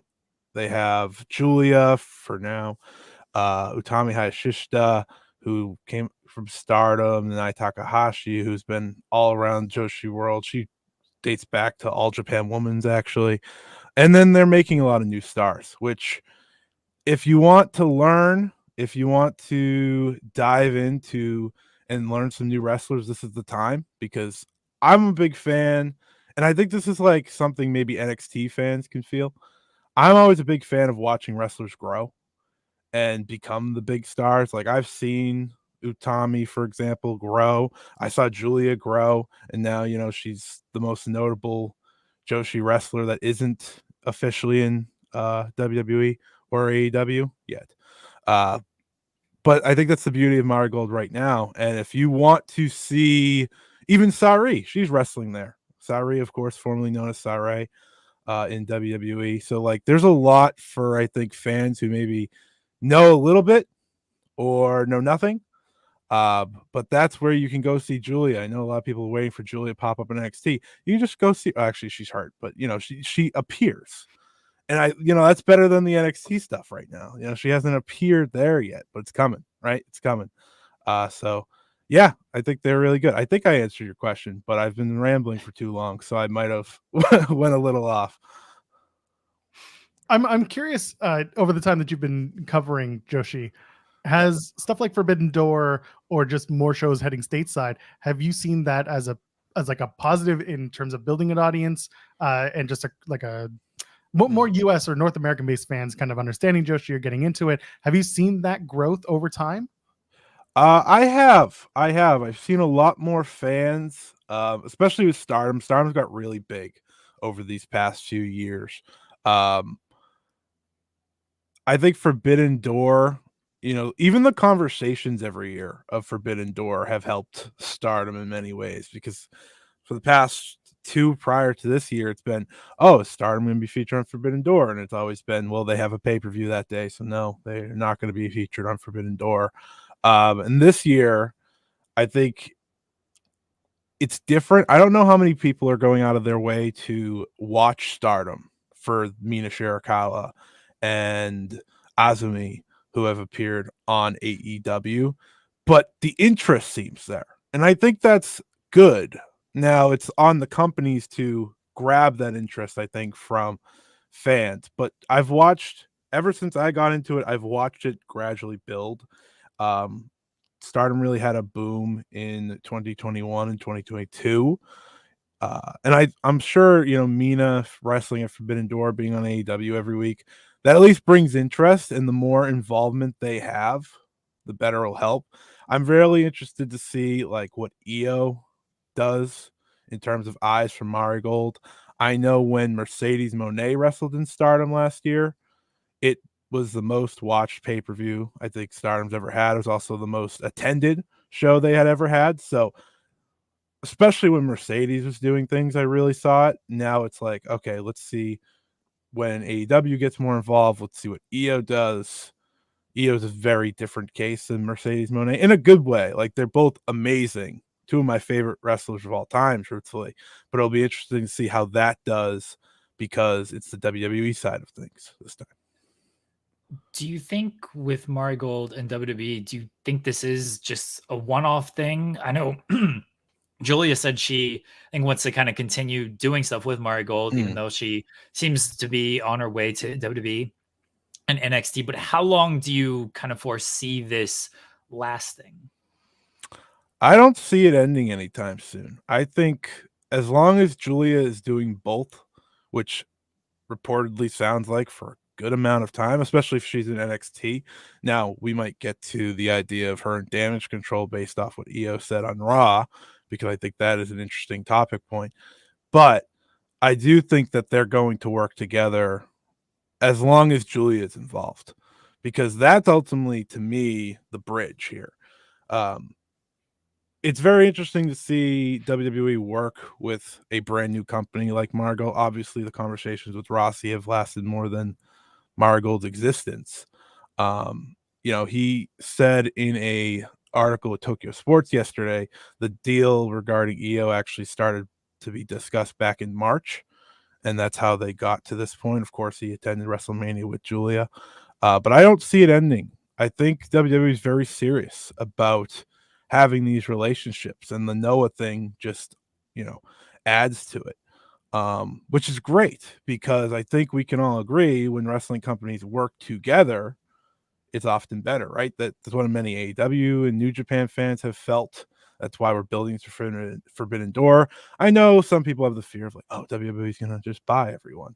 You know, I don't think that's the case. I think, you know, sending Io Sky, that's a big deal. You know, it's not like they're sending an NXT wrestler or something random. They're sending the former WWE Women's Champion who just defended the title at WrestleMania against Bayley. So I think this is a real branch between the two that I'm sure will continue. But we'll have to wait and see. Of course, I'm still waiting for what Julia's situation is. I think everyone is. That's been a fun game to follow. I know Corey, of course, of Fightful has been having a lot of fun trying to figure that one out. Just talking every day to Julia. That's what he's doing. Next chain. It's him and Rossi and Julia. Like, hey, what are you up to today? I have a bit of not a strange question. Back when Marigold was announced, there was that press conference, and I think a lot of people got caught up in a specific comment. I think you're familiar with it, the healthy unmarried women between 13 and 30. Yeah. Come and join us. Do you want to talk about that for a minute? Because I think I had heard some people talk about it. I'm interested in your take on that whole thing. That is a long time Joshi like company rule. Like that is a culture thing for them. Really, I know a lot of people just read that and they're like, "Huh? Excuse me," which, you know, understandable. You know, you read that and you're like, okay, but that is a long time running thing, I believe, dating back all the way to All Japan Women's, and it's something that like a lot of companies don't like go out there and announce now, but you know, that is what they said, of course, at the press conference. I understand anyone that has their opinions on that because, again, it's a different, you know, it's a different culture, it's a different way they work compared to us over here in America. Obviously, like, you know, for everyone that's watched AEW, you know, they've talked about Riho having wrestled since she was, 11 years old, 9 years old, something like that. It's just the way it goes. Like Azumi, who was on AEW Collision against Toni Storm, she has been wrestling since she was 11 years old. So it's something that happens in Japan compared to here. But again, the reaction is that I never really talk about that because I'm so used to it. Like I'm just used to that's how Joshi goes. But that's kind of how I look at it. It's the culture thing. It's something that dates back years and years and years. So it's not something new. Zeno Hour saying Triple H, Shawn Michaels would absolutely want Wazilla, who I think a lot of people got familiar with the first Marigold event, teaming with Sari against Julia and Hayashishita. Tell us just a bit more about her for those who have not seen her. Yeah, Bozilla's awesome. That's my best way to say it. If you know who Alpha Female is, better known to WWE fans as Jazzy Gabbert. Yeah. That's who Bozilla worked with over in Germany, I want to say. Germany. Yeah, Jazzy was yeah. Jazzy. So Bozilla's father is Ulf Herman, who has wrestled for years and years, was in ECW, for those wondering. She is, I believe, 5'11", absolute monster, instantly over in her first show. Like Korakuen Hall was sold out that day. And in a match that had Julia, Utami, and Sari, they were chanting for Bozilla. When you say WWE's going to want her, everyone's going to want Bozilla. She's 20 years old. Like this is no one knew really who she was until this. And I feel like she's instantly become one of the top prospects in wrestling within a month and a half span, which is incredible. But yeah, she's great. She understands who she is, if that makes sense. Like, you know, a lot of powerhouse type wrestlers, she knows she's a monster and that's how she's treated, yet she's over like crazy. And I've only seen her wrestle for a month and I'm like, okay, she's the best. And yet if a WWE sees her and say a year or 2 or 3, and she's grown even more, she's gonna be a superstar, I think. Give me a match or even a feud that like hooked you when it came to Japanese wrestling, women's wrestling, whatever it is. Like what did it for you that maybe the chat would want to go and check out? Io Shirai versus Mayu Iwatani from Stardom. Io is the reason I watched Joshi. Like, that's how I got into it. I saw her in WWE when she was in NXT, and I was like, she's just incredible. Like, she's so much. Her talent is unbelievable. There's a reason she is a legitimate legend in Japan. That feud is a 3-match trilogy specifically that you watch them grow. If you've ever heard of, if anyone that's listening has heard of Threedom, that is the trio of Io, Kairi, and Mayu. That is like the trio that essentially made Stardom huge. And while Mayu's still in Stardom, she was kind of like the little sister in many ways to Io, and you watch through that feud her grow. Funny enough, the final match of that trilogy was supposed to be like the final big match of Io's run in Stardom, but before going to WWE, of course, she had to stay in Stardom for another year after that because of, I believe, medicals. She wasn't able to make it over for WWE for the first Mae Young Classic. But yeah, that is the one to go check out. It's fantastic. It's some of the best wrestling I've ever watched. So if you want to go check it, I think you can find it on like Daily Motion or YouTube pretty easily, or you can subscribe to Stardom World, which is their service, of course. But I think one of the matches aren't even on there, so you have to look for Daily Motion or something like that. What do you, my last one, what do you see the kind of the future of Marigold? And is there a chance, especially working with WWE, that they kind of maybe surpass Stardom over in Japan? I think they have a limitless future. So yeah, like, I don't want to rule out anything when it comes to them. One, Rossi has built, he helped, obviously he was the creator of Stardom. He helped build Stardom up, sold it to Bushiroad, and it went to another level from there. I don't rule anything out with Marigold. Again, their first major show at Ryogoku Sumo Hall features a double main event with Julia versus Shari and Utami Hayashishita versus Io Sky. I would be silly to say they can't be bigger. It'll take some time because Stardom's the established name, Stardom's the established brand. They have the Bushiroad backing and whatnot, but Jeremy, you make a great point. With the WWE relationship, who knows? I think sky is the limit for them, and I'm excited to see where they go. I mean, that Io match alone is like, I feel like that's going to bring so many eyes to them because it's her first match in Japan in 6 years. Funny enough, WWE does return to Japan like 2 weeks later, but it's pretty cool. It's pretty cool. So I think at least they can get to like even footing with Stardom, which is an accomplishment itself. Last year, Stardom was the number 2 promotion in Japan, like in terms of attendance and money and revenue. No one's catching New Japan. That's just not possible. Even in New Japan's current state, I know a lot of people have their concerns about that and whatnot, but New Japan's still the biggest. But I do think you can reach Stardom, at least in terms of attendance, which, right now, if you want to look at the Cork and Hall shows, they just did both of them. And this isn't the only, dynamic to look for. There's, money, attendance, fans, but they had 985 yesterday and Stardom had 771 last weekend. And they did it on a Tuesday. Doing weekdays are tough in Japan. It's not everyone's going out to the shows. If it's a weekend, you can get over 1,000 easily. So it's things like that. I don't rule anything out, and I will be very interested to see how they do at Sumo Hall with that big 2 matches. But yeah, I don't rule anything out.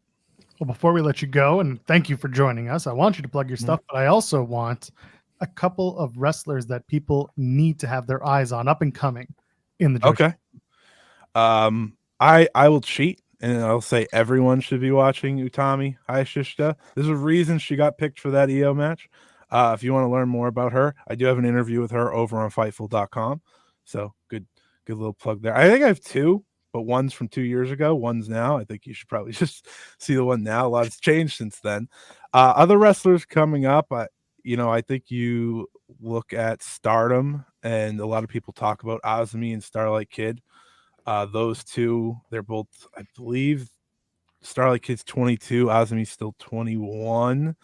They are the future of wrestling. I see a lot of comparisons with them and EO. Funny enough, they're both shorter in stature, but they're incredibly talented, incredibly athletic, and I think those are the ones that you saw it when Azumi came over for New Japan and AEW.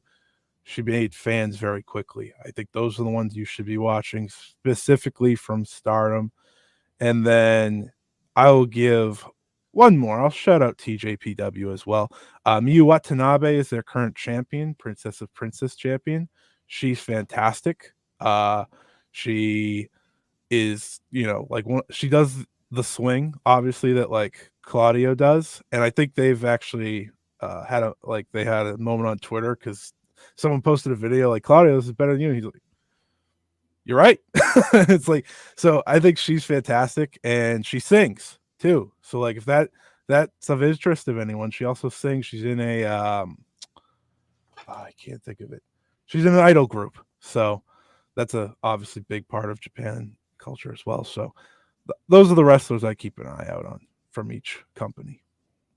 Plug your stuff. Thank you again. All right. Follow me at Scott E Wrestling on Twitter. I will never call it X. I'm sorry.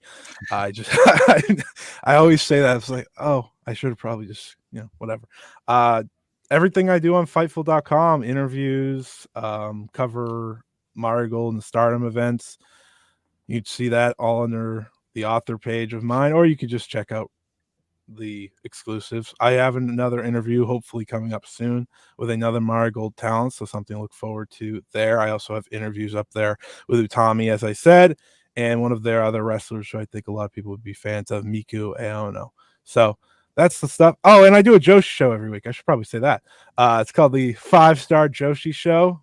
You can find it by looking up either 5-Star Joshi Show anywhere you get your podcast, or Fight Game Media Network. The show is on their brand, so you can just find that anywhere you get your podcast. So thank you so much to both of you for having me on. I hope I helped out a little bit here. Hopefully people are excited, interested, but if they're not, that's okay too, I guess. We appreciate you hopping on with us, and we appreciate Thanks for joining us. Yeah, thanks for joining us this morning. Thank you. Have a good one, you guys. Thanks. You too, man. Oh man, the one and only Scott Edwards. There you go. It's gonna pop himself off. That's the best part, is when they pop themselves off and I don't have to do it. Yes, there's always that awkward moment of like, do I need to hit the button? Do you need to hit the button? Who's gonna do it? Who's gonna push the button? No, it was good to have Scott on and get more insight into the Joshi world, because we know Forbidden Door is coming up. There's obviously the Stardom influence there. WWE working with Marigold and sending Io Sky. Scott mentioned it, and we'll touch on it a little bit here. WWE and Pro Wrestling Noah are going to make some type of an announcement in the coming days. Who knows what that is going to be? If Noah and they've worked together in the past with Charlie Dempsey going over and Nakamura doing the Great Muta match. So is it going to be more their working relationship? Noah's obviously, they work with New Japan as well, so it seems like there's some moving parts over in Japan that influence or has ties to what's going on in America. Certainly AEW's kind of always had those ties with New Japan, at least since the pandemic, and now WWE's getting involved in some way. I do think, maybe this is just me throwing it out there, I do think if the network was still the network, the WWE network, and not Peacock, I think we'd see a bigger play for Pro Wrestling Noah and Marigold to be on the network. But now that it's Peacock, it's a little, you don't quite as need that type of thing because they've already got all their upfront money from Peacock, and you don't need live wrestling on the network like you did back in the day. And that's why you had like an Evolve show and things like that. But I do think if it was still that era, and if, you know, it was still Triple H involved and less of Vince, we would get Noah and Marigold possibly living on the network. Yeah, I kind of agree with that. I mean, it's a what could have been. And I was thinking about the network the other day. I was like, man, sometimes I really do miss the OG network, but I've kind of gotten to the point where I've gotten past it. But I was thinking about it the other day. There was so much content. And that's when WWE was in that acquisition mode and they were creating so much. And that was a great time to be watching not live WWE content. It was like anything that was on Raw or SmackDown, not great 5 years ago. But the stuff that they're even 6-7 years ago, but the stuff that they were dropping, like the Chronicles, the 365s, the fun non-canonical content was so good that you just that was the reason to have the network. Like the pay-per-views didn't matter. Nothing mattered. It was just that stuff. And then you had the extra stuff. You had the stuff from across Europe, right? They had Progress for a while. They had oh my god, IWC from IWC, yeah. And a bunch of others from Europe. And that stuff was great. I really enjoyed it. So at a different time, yeah, they probably would have been announcing some sort of content partnership, but I don't think that's what we're doing. Yeah, Ride Along was good. There was a lot of really fun network content. It was so fun.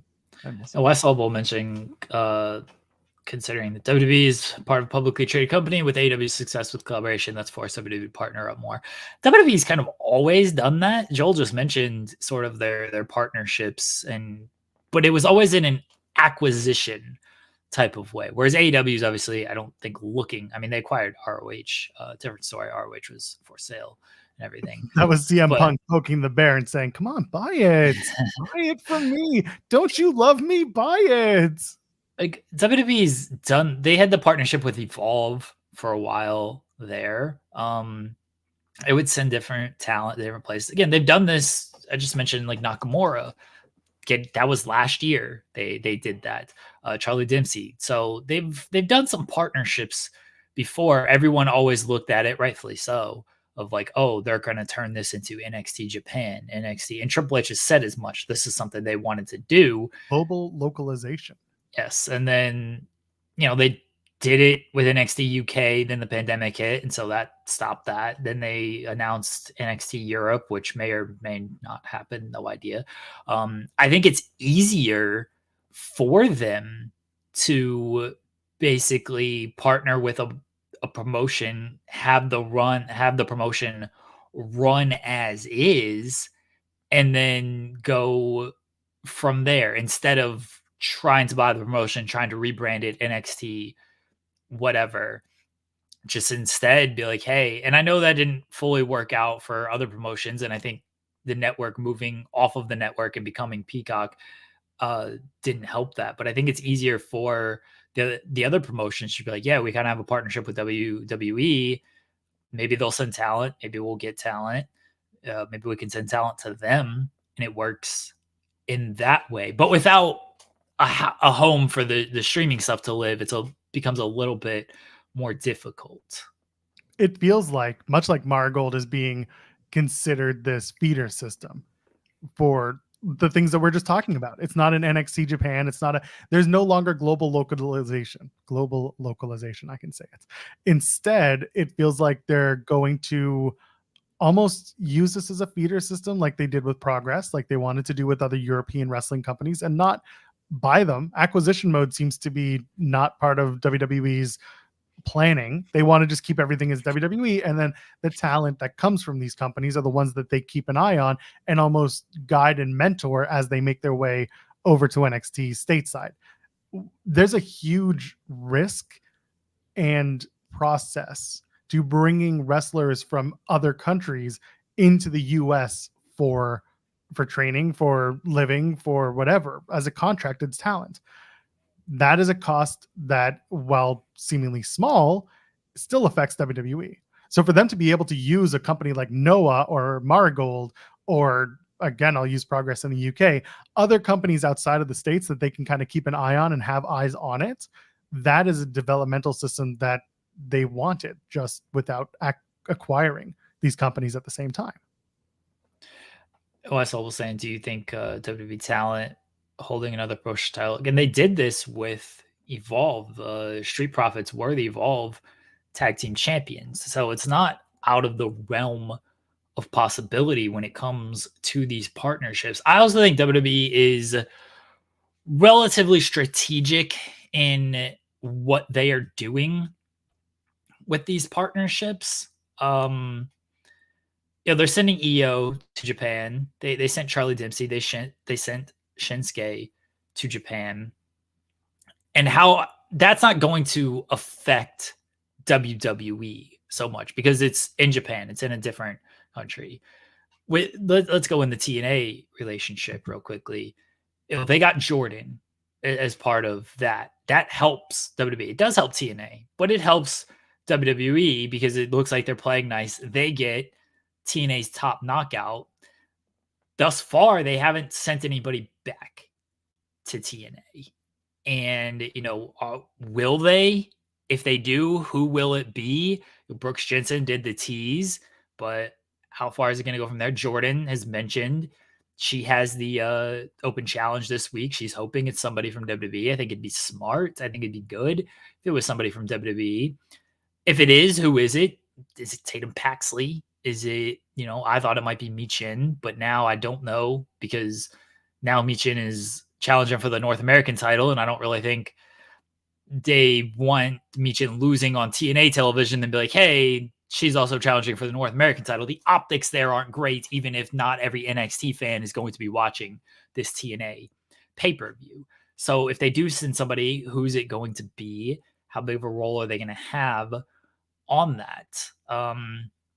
We don't know. Henry's saying, is there anyone in NXT big enough to affect TNA numbers?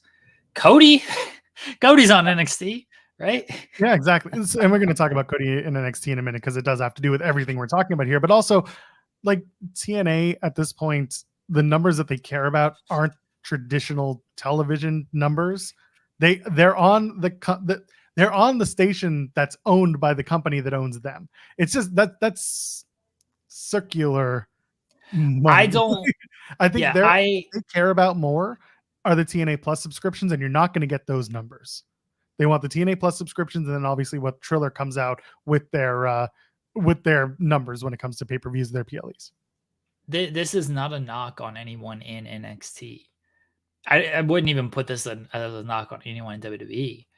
I don't think really anybody can go to TNA and give them a huge bump. Maybe a small.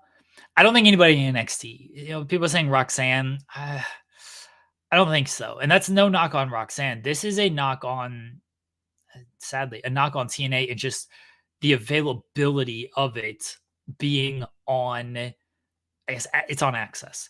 Being on Access. Jordan was on NXT television. She was on one of the top-rated NXT episodes.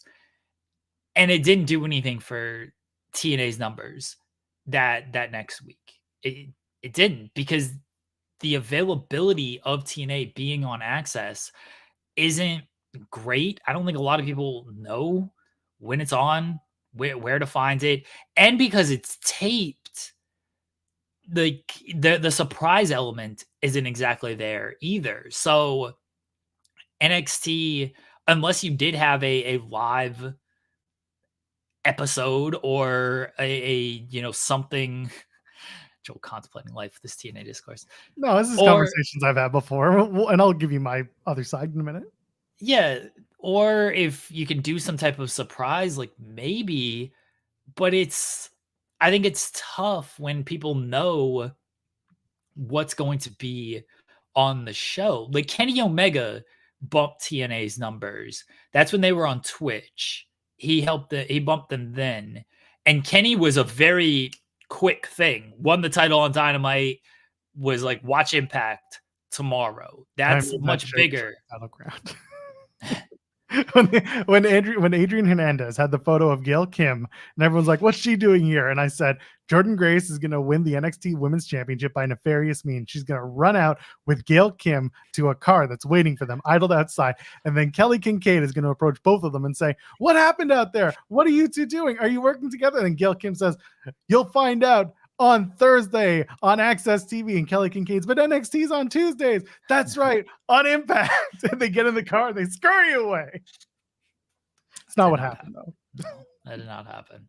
I think it's just tough for TNA to kind of pull that off with the taped element. Maybe they get an extra buy or two against all odds. And because of, maybe because they get what's the word I'm looking for? Jeez. The intrigue of who Jordan's opponent is going to be. Maybe more people tune into Against All Odds because of that. But for the television show, it's tough. The intrigue's not there. I think about I'm actually happier that they're doing it at a show like Against All Odds, where people who don't necessarily watch TNA are only paying $10 to watch the show. Whereas a pay-per-view, if they did this at Slammiversary, now you're asking up to $40. And I think some people will be like, I don't know if that's worthwhile. I don't know if the value proposition is there for me. So at least with this particular show, that is the right time to do it. I feel like TNA is, like you said, at a bit of a disadvantage because their TV is taped well in advance for a lot of this stuff. They're going into, this is their first live show on Friday since 4 or 5 weeks ago. It's been quite a few weeks since they've been in front of a live audience. So Chicago Cicero Stadium, it's sold out for Against All Odds, which is great news. And then they have the TV tapings the next night, which I'm hoping whatever happens on Saturday will push people to want to stick around for the tape. On Friday, whatever happens at Against All Odds on Friday will push people to want to stick around on Saturday for the TV tapings. That being said, it's a strange situation they find themselves in because who is important enough to be a challenger for Jordan Grace? Who's going to be big enough? People are not necessarily in love with the idea of Tatum Paxley. I think Tatum Paxley, again, is a red herring for somebody else. Who that is, I don't know. Still think it might be Lola Vice. She was part of the parade of challengers last night, which is the annual NXT women's tradition. Used to be the every pay-per-view where someone comes out and confronts the women's champion and someone else comes out and confronts them and then someone and so on and so forth. That's not the case. See, I don't think it's going to be someone like Lola, who they clearly have plans for. She just beat Shayna. Unless they're going to win the title. Unless Lola's win the title, but it feels like they're going to feed someone to Jordan because, okay, Jordan did the honors for NXT. Jordan's going to beat somebody. It's going to be someone they got plans for that they're just going to beat like that. Tatum she's fine. She can be beaten. It'll be okay. Lola, they got plans for. Yeah, that's fair. And if they feed Tatum Paxley to Jordan Grace, then they got to have something down the pipeline because, again, there was stuff with Ash by Elegance, and there was obviously Roxanne was part of that storyline.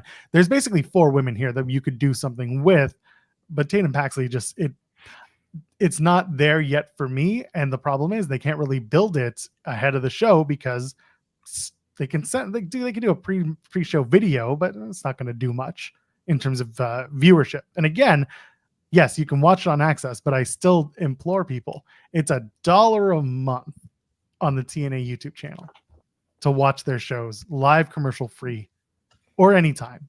It's there, and the shows are good for an hour and a half show. They're solid, and if not, just watch our post show. Myself and Cresta Star, we break it down Thursdays. We're getting a couple super chats here. John is saying that it was announced that Invicta is going to CBS Sports, so that is something that did come out. I think it was yesterday or the day before. Invicta, sure, that's their MMA, isn't it? Invicta, yeah.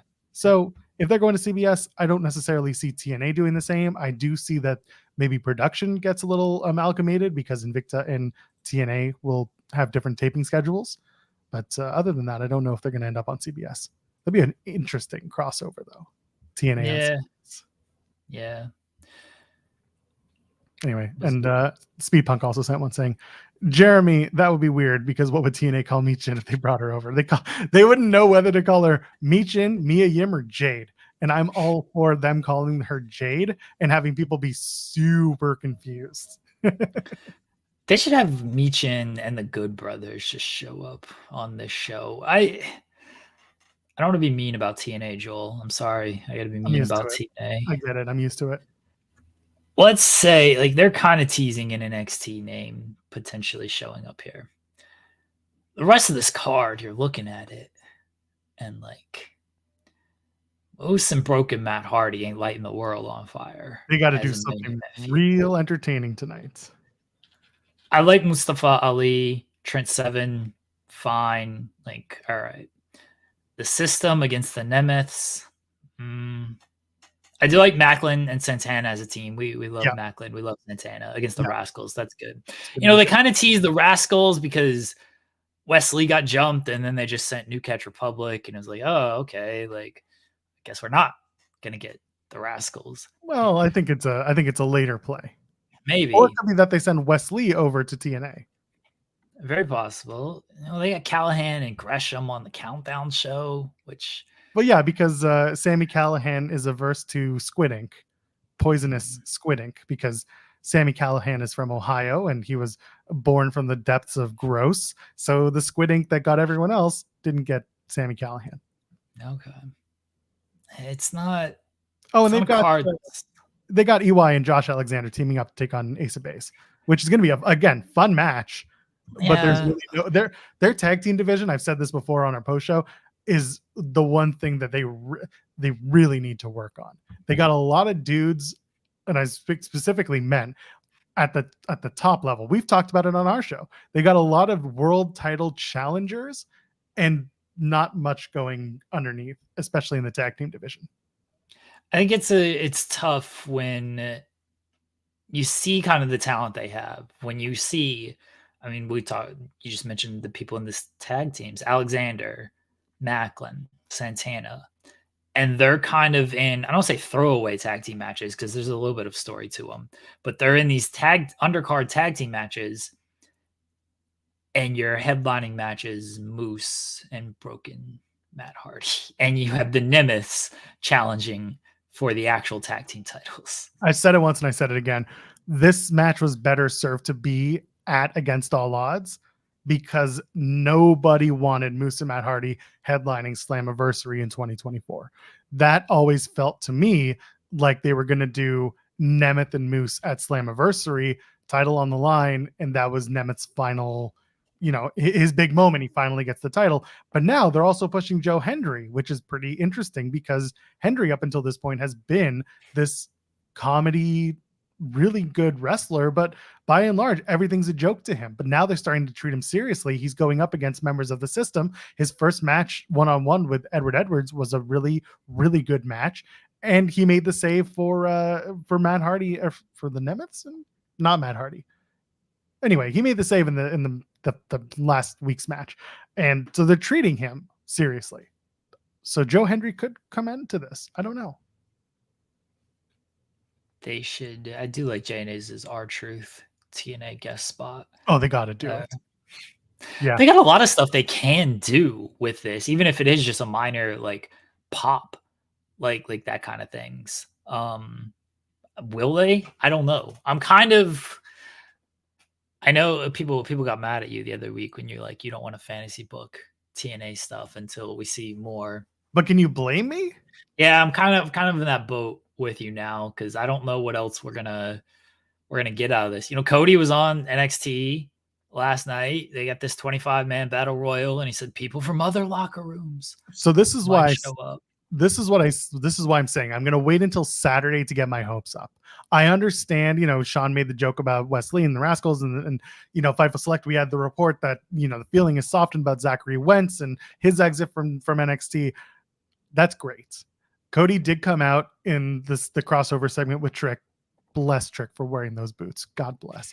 Just fantastic. Loved him. And Cody said, we're going to determine the number one contender for the NXT championship at Heatwave with a 25-man over the top rope battle royal. and other members of other locker rooms might be a part of it. In other words, there might be some TNA representation. This Noah announcement makes me think that maybe 1 or 2 wrestlers from Noah could make an appearance. They're going to have that announcement on Sunday at the Yokohama Buntai show. They could easily just say, we're sending a couple of guys over. I don't think they're going to send anyone like their champion. I think it's Kiyomiya is still the champion, right? I don't think they're going to be sending him over, but there could be other wrestlers that people are like, you should go and, check them out. They're Pro Wrestling Noah. That I could see. It could also just be Raw and SmackDown people. That's kind of like, I assume we will get some Raw and SmackDown people on there. Like, but Cody smartly, I'm sure he was told this. When you say other locker rooms and you've been working with TNA, you are working with Marigold, you're about to make an announcement with Pro Wrestling Noah, it makes you believe it will be people outside of a general WWE locker room, which means outside of SmackDown and Raw. But that's, my expectations are always low when it comes to this stuff. So if Ninja Mac shows up, I just saw that. Yes, Ninja Mac appearing. Let's go. Well, yeah, I just assume they'll have some Raw or SmackDown talent on there. And because they're not going to win, I guess it's a battle royal, though. So you're not even going to get like a Rumble surprise pop. Everybody's just in the ring. It's 25 people already in the ring. Just they do what they always do. Bring out the first 10 people, go to commercial, come back, and then the next 10 people get full entrances and big pops, and then they start the game. Sure, but it's not like it's a Rumble where you're gonna get the staggered pops and everything. It's just gonna be okay. They're in the battle royal. 25 people battle royal are, let's be honest, they kind of suck until you get down to like the last 5 people and you can actually have room to maneuver. Yep. And so I don't think you're gonna get. Go ahead. No, go ahead. You don't think you're gonna get? I don't think you're gonna get like these super big names that are maybe make it to the end. It feels like you're just going to get some people who get tossed during a commercial break. We know 3 of those people are going to be Sean Spears, Ethan Page, and Lexus King, because they went up to Cody and they said, "How you doing?" And Cody was like, "You look good. This is the right place for you to be. AEW was shit." This is verbatim. This is what Cody said on the show. AEW was shit to you. They hated you. They didn't like you at all. You came here. You found your spot. You're amazing here, kid. You deserve it. Your spot is safe. This is the place to be. Just watch NXT on Tuesdays. Don't worry about AEW Dynamite." And then he walked off screen, and all 3 men just kind of shook hands in agreement and said, "Yeah, fuck that other place." Go watch the segments. What happened? People got mad about this. Hooray! What do you expect? Yeah. I think Corey Brennan said something about like having, Miro, Malachi, and a bunch of other, like, Swerve, Danielson, Mox all meet together in a room and just shake hands and be like, "We're the best wrestle." And Claudio too. And they all walk out. Who cares? Who cares? People are missing the actual shot that was taken here. Okay. Because these are all Cody's guys, right? That's the thing. Like, put aside that they're all in NXT now. These are Cody guys. These aren't necessarily AEW guys. These are Cody guys right here. He loves Ethan Page. He loves Sean Spears. He loves Lexus King. These are Cody guys, not AEW guys. Here's the real shot that people are missing, though. Tony Khan. This is a shot at Tony Khan and his cowardness. Just like he's cowardly by not putting the title on Bryan Danielson. Tony Khan had the chance. I guess technically he kind of still does. Had the chance years ago. Adam Cole, Kyle O'Reilly, Bobby Fish, Ty Mello had the Undisputed Era chance. That one off of nothing on NXT. He had the chance to just do a wink and nod like, "Hey, I remember you guys." Never did it. Never, ever did it. And NXT was not going to miss their shots of, "Hey, let's do a wink and nod Cody Friends little backstage segment here." Tony dropped the ball by not doing the wink and nod Undisputed Era. He was too busy worrying about gravity and Pac forgetting gravity. That's right. right. To do that old chestnut. This is funny though. Swerve, Mercedes, Tony Storm, and Mox with all their belts, just walking up to each other in the hallway, being like, You "Looking actually, for champs." you actually kind of open yourself. Like, this is why it's all stupid. Because if you do that, what's going to happen? Oh, look, all of AEW's champions are just former WWE people, It's true. and you don't want to even worry. Yeah, you don't about want to open that forbidden door. Yeah, Not it's worth it. stupid. I will bring this one up. So Zeno Hour saying HBK does love Mustafa Ali. Imagine Ali enters and wins the Battle Royal. This is the big problem with that. Ali not losing. Like if he Yeah. goes to Heatwave, not losing. And that's just the way that the Ali story has been. Now they're starting to play up his undefeated streak. And I think that comes to an end at Slammiversary. But up until now, I don't think you'll see Ali take an L.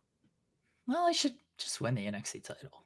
That's fine by me. And then let Speedball Mike Bailey capture both the X Division and NXT Championship, and then Speedball can finish off his contract with TNA and cross over to NXT like he was supposed to do in 2021 when he was hired for 5 weeks, and then Canyon Seaman got canned. Whoops. Did you see? I assume you did. Did you see The Rock and his elbow injury? Saw the photo, didn't really pay much attention to it. He rules because he's like, I need some good anti-inflammatory meds. Like, everybody give me like your best anti-inflammatory meds. And then he just takes a shot of Terramana. He's like, I feel better already. That man's gonna fucking promote. I love him. I hate him so much. Nah, he rules so much for that. He's like, what's gonna ease the pain, everybody? You ever just like, I hurt myself. I was playing badminton yesterday with the children. Tore my ACL. Not really, but it really hurt. I was playing in slides. You put badminton on grass and slides. Yeah, not a good combination at all. So like I slipped trying to go for a shot. 7th grade badminton champion right here, by the way. I had to teach these kids. These kids, Joel, these children, they're all like, oh, you're old, can't move. Watch this. I'm gonna do this. I'm gonna hit this shot. Destroying these little shits. You can call them little shits. Okay. Destroying them. Yeah, I'm a hit. They're hitting it nice. I'm winding back up. I'm like, drop shot on them. They ain't running towards the net and everything. But anyway, I had to go and hit a tough shot, run, slipped in my slides, tore my ACL. I should just get some Terramana. Apparently that cures everything. There you go, kids. Takes away all the pain.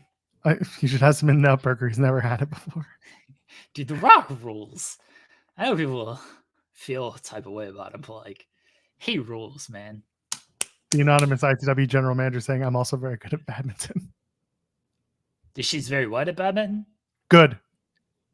Nah, I was kicking her ass, man. She was getting so mad at me because, like, we were playing 1-on-1, and like I'm a little competitive. Really? The kid's a little bit more. But like, she's just hitting it. She thinks we're playing friendly competition. I'm hitting like slice shots and everything. Again, like winding up, acting like I'm about to smash. And like bop, drop shot. Little T right over there. I was beating the wife's ass at badminton. Let's rub a little more tussin in it.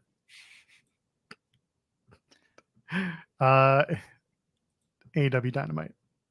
Oh, do you want to do a preview? No. Do you want my hot take? You want my hot take going into Forbidden Door? Okay. I think, first of all, why is my phone blowing up? Why is the anonymous IW general? The wife's probably trying to defend herself. Legitimately defending myself against this slander. I had him on the run. That drop shot is bullshit. He's playing in slides, almost wrecked his ankle and knee. Yes, she's blowing up my phone. So I get it. I believe you. The take is I won. What's she complaining about? Anyway, I hurt I'm getting so old, Joel. Like I got like a pinched nerve in my neck. Yeah, I tore my ACL playing badminton. But like these fucking kids, I'm not gonna let them beat me. One day they will be able to beat me. But as long as like I can still move a little bit and beat them, like I'm not just gonna allow them to win at the badminton. Do you have a prop up for your laptop? Because you primarily work on a laptop. Do you prop it up, or are you just flat on the desk, screen open, and your head down? No, I got a cooling fan that it kind of sits on, so it props a little Props bit. up a little bit. Okay. Yeah. You gotta get it to eye level, kind of like my camera here. It's largely sort of not really at eye level. I guess I could prop it up more. Yeah, I guess I am going through a tape. I don't know what the fuck Cole is gonna do. Whatever he wants. That's whatever he wants. If he's gonna come on here and announce entrance to the Smitty, we're gonna allow him to do whatever he wants to you at that show. As long as I can breathe, I'll pull it off though. All right. That's a pretty easy deal, right? Right? Did you really just freeze at the end of the show? Is that how badly you don't want to do? Yeah, you did. Okay. That was great. I'm here. You're back. I'm here. All right. That was great. My hot take. You ready? I guess. It has been rumored that one Trevor Ricochet man's contract with WWE is ending, quote, sometime in the first half of the summer, which is such a shitty thing to say. Give me a date. Anyway, the summer starts June 21st, June 20th, or is it July 20th? Fucking summer is now. Summer is now. I mean, it's been kind of anyway. Do you think there's a chance that he shows up in that TNT ladder match instead? If his contract's done and they do a either I wouldn't even want to do a get like a seventh man or not. I wouldn't want to make it as a surprise. I'd want to make it as he takes someone out and gets in the match. Do a whodunit to set up another feud down the line.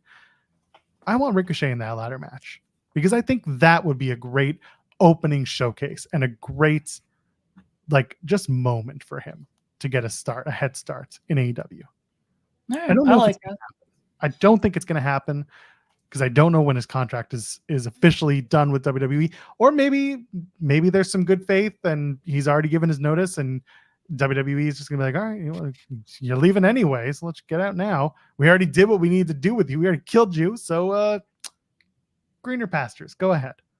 I don't think that's going to happen, but I'm not mad at it if his contract is in fact up before Forbidden Door. He just shows up in the ladder match. Yeah, you don't even have to do like teasing as a seventh man, because if they do that, maybe you're building up towards it being Ricochet, right? If you're like, we got a mystery person, like people are gonna don't do that. Yeah. Don't do mystery. And it's not like you need to sell extra buys to Forbidden Door. I don't know how many people are going to be too like, oh, I got to purchase this pay-per-view now to see who this seventh man in this ladder match is. Maybe it sells a little bit extra, but I do like the idea of either taking somebody out or just during the show. Maybe you say it during the pre-show, because the pre-show, then it's on a elongated build. Maybe then you get a little extra buys on like, oh, okay, now I got to come in. Maybe that's the balance, is you do it during the pre-show instead of the Dynamite before or something like that. What if you have him come in during the buy-in? They do the car pulls up and he opens the door and he comes out and what are you doing here? Ricochet, what are you doing here? And he just says, I'm in the ladder match. Okay. That's it. Or he takes somebody out and then the camera pans up and you see it's him. And that's the buy-in. That's like, you got to watch it. You got to, what if they bring it up and that's how they introduce Ricochet to AEW? Will makes a good theory here. EVPs take somebody out and then you're just like, oh, well, now instead of 6 men, it's going to be 5 men. And then I still like the idea of day of Ricochet coming in there and Ricochet being the 6th man instead of, because if you announce, hey, we'll have a replacement, hey, we'll have a mystery 7th man, you're setting up Ricochet. If you deliver, great. Like that's not an issue. But there's better way. I don't want to say better because all these are fine ideas. But there's a different way to go about it than your typical cliche. Who's the 7th man mystery partner, a mystery person, and it's just Ricochet. Like actually put a story behind it. That's what we talked about with stories and Ricochet and what we wanted, whether it's the EVPs taking somebody out, Ricochet taking the spot, Ricochet coming in, and then maybe other people are upset about he's added last minute. Why didn't he have to qualify? Type of thing. I guess you can do that if he's just a mystery seventh person. But there are different ways. Maybe you kind of mentioned it, Joel. You do a whodunit. Ricochet did it, and he's actually a heel coming out of this. Like, I think there's ways to go about it. Yeah. Fine by me to make coming in with the heel persona. This is the thing. If you bring him in and he joins something like this ladder match, you immediately get him away from everybody immediately wanting the Swerve match, the Osprey match, the Dream That'll match. be after the show. But that's fine. That's after the show. That don't bring him in and do the, I'm signing my favorite wrestler, bring him out onto the stage. It's Ricochet. And everyone's excited. But, then the talk starts and you've almost already not killed the character before it started, but you've set him up for more than he's getting. Okay, Joel, you got it. Okay, yeah, what is it?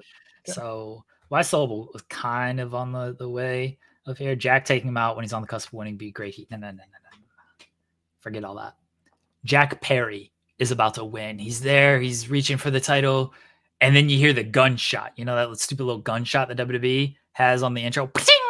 No, that's the sword sheathing. No. Everyone does a sword sheathing. No, this is the gunshot. It's the Ricochet.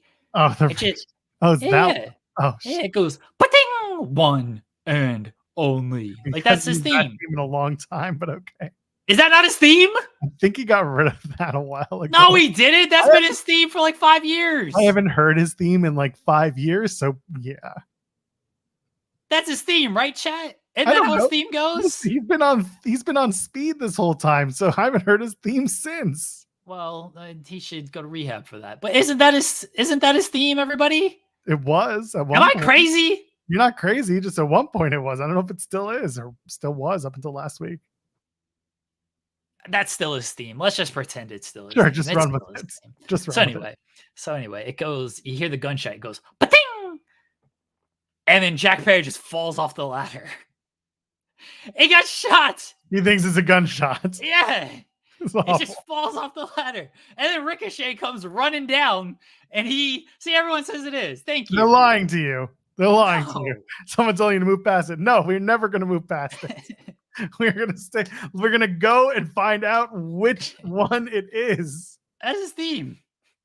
Who knows? So anyway, Jack Perry's up there. He's climbing. He's about to go. It goes, pa-ting! And then Jack Perry just falls off the ladder. And Ricochet comes running down, sprints up, climbs up the ladder, and he wins the TNT title that way. And then Ricochet says, "Not real bullets, cry me a river."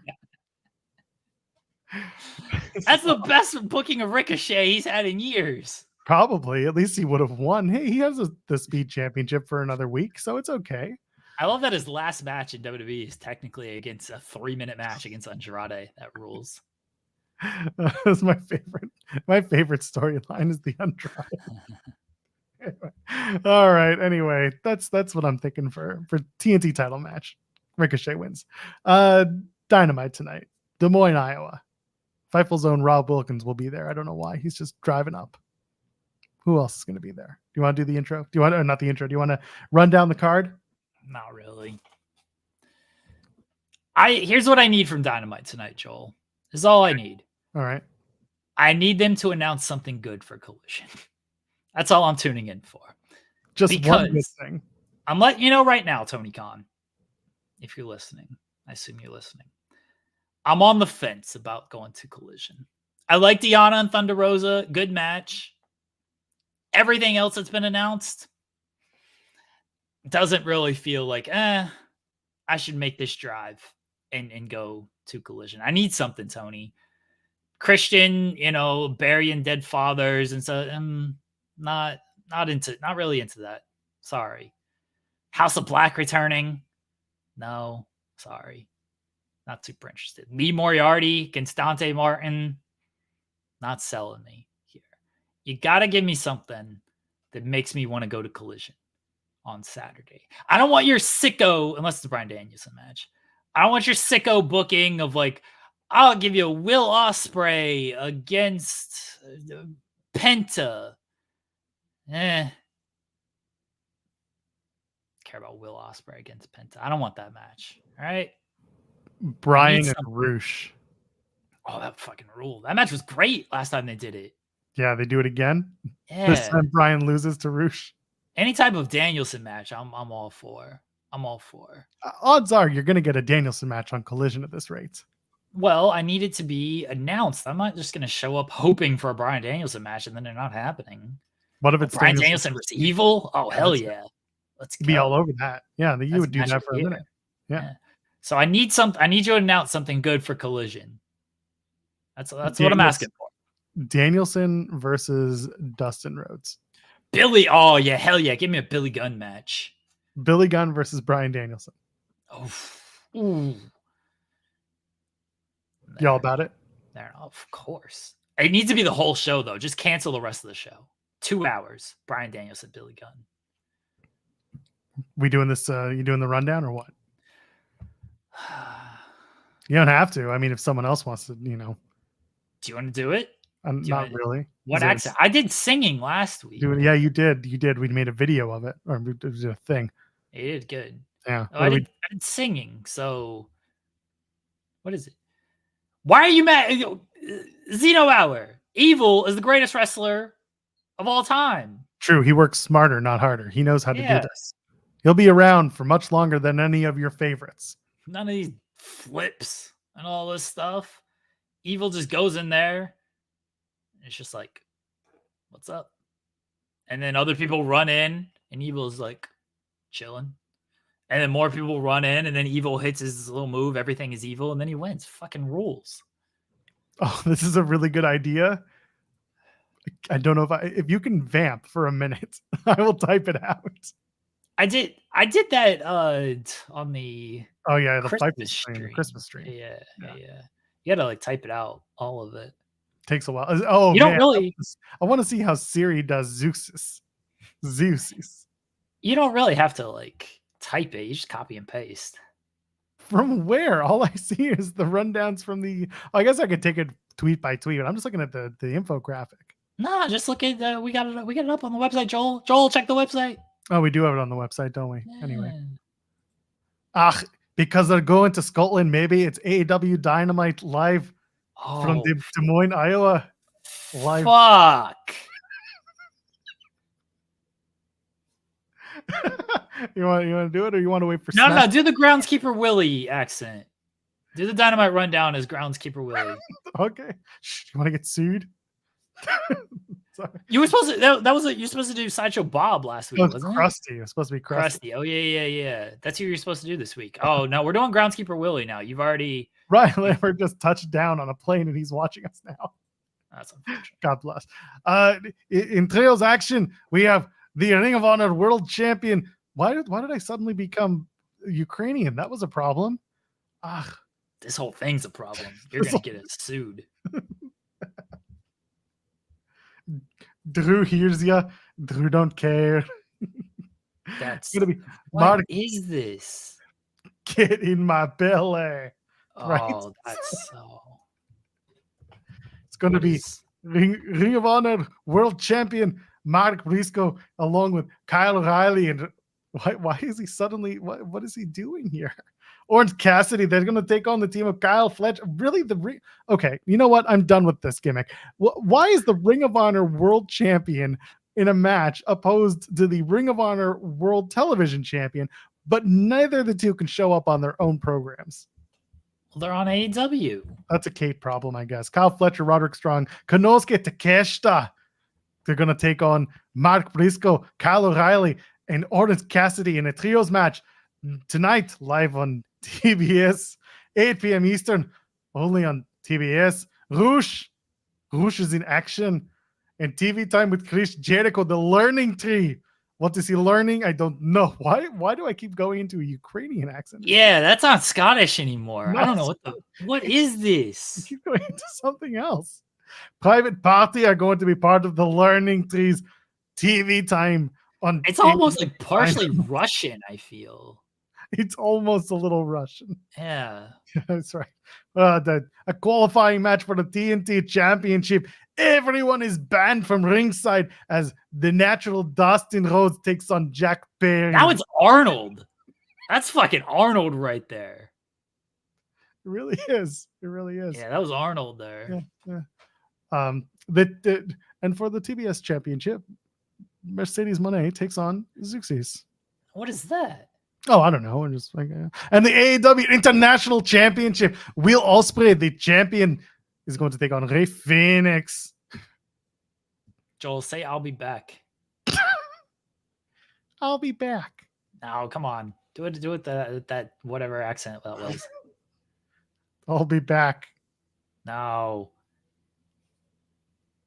Ah, Do the I'll be Arnold back. Jesus. Say hasta la vista. Hasta luego.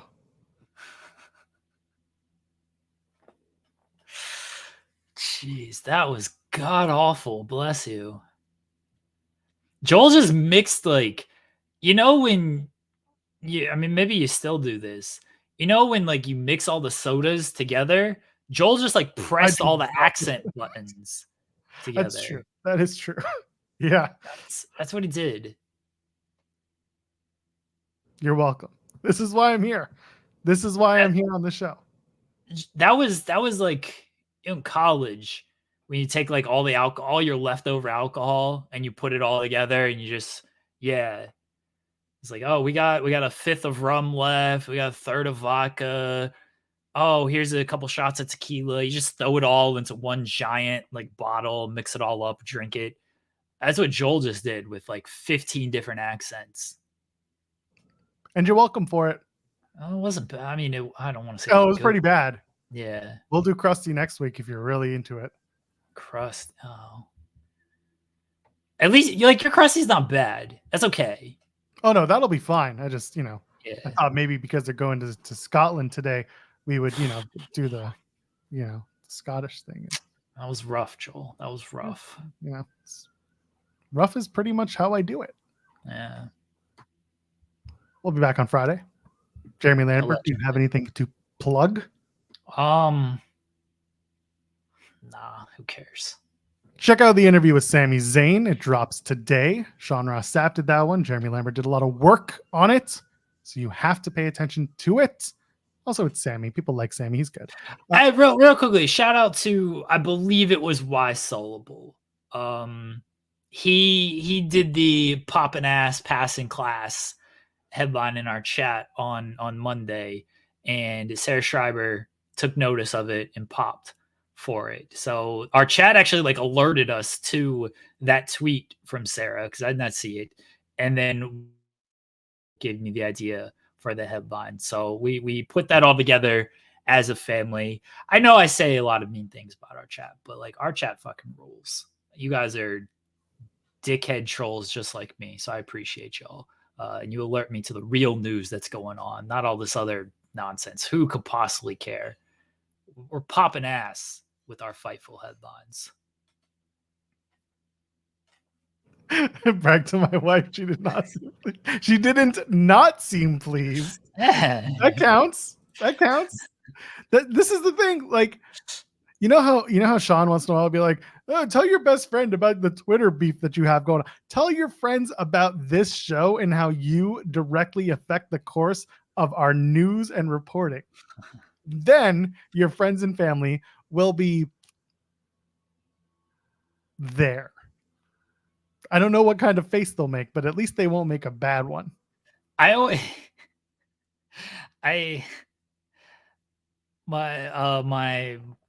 wife's siblings, like some of them are wrestling fans and everything, and like I always want to like I don't say brag, but like we've talked about when like I interview like Billy Corgan, like that's a big deal, not because of the wrestling stuff, but like that's kind of like a big deal or everything. But Jim Cornette is somebody who they're older, they like the older wrestling and stuff, and like Jim Cornette got super mad at me, not mad at me, but the Veer headline of like, oh, why, who approved this headline? What are they doing? Type of thing. And like, I want to brag that like, oh yeah, I pissed Jim Cornette off with a headline. He was very confused at like what I did. And my wife's got to like reel me in a little bit when I want to tell these stories of like, yeah, I wrote about Shawn Michaels popping ass. And my wife's like, no, this can't escape like our little bubble here. Like, our friends and some siblings are wrestling fans, but like they don't need to know all of what you do type of thing. So yeah, that's we got a nice little community here where we keep it with us. If we try to like mention this stuff to other people, it's like, oh, this dude fucking I might be able to say a word about this SpongeBob show to everybody. The wife's always very proud of me. Like I go like, oh yeah, I'm gonna go to this wrestling show, SpongeBob. They're gonna put me through a table. I'm sure our friends are gonna be like, are you fucking stupid? Like, yes, I am. That's what it's all about. Are you stupid? Yeah. What? Oh.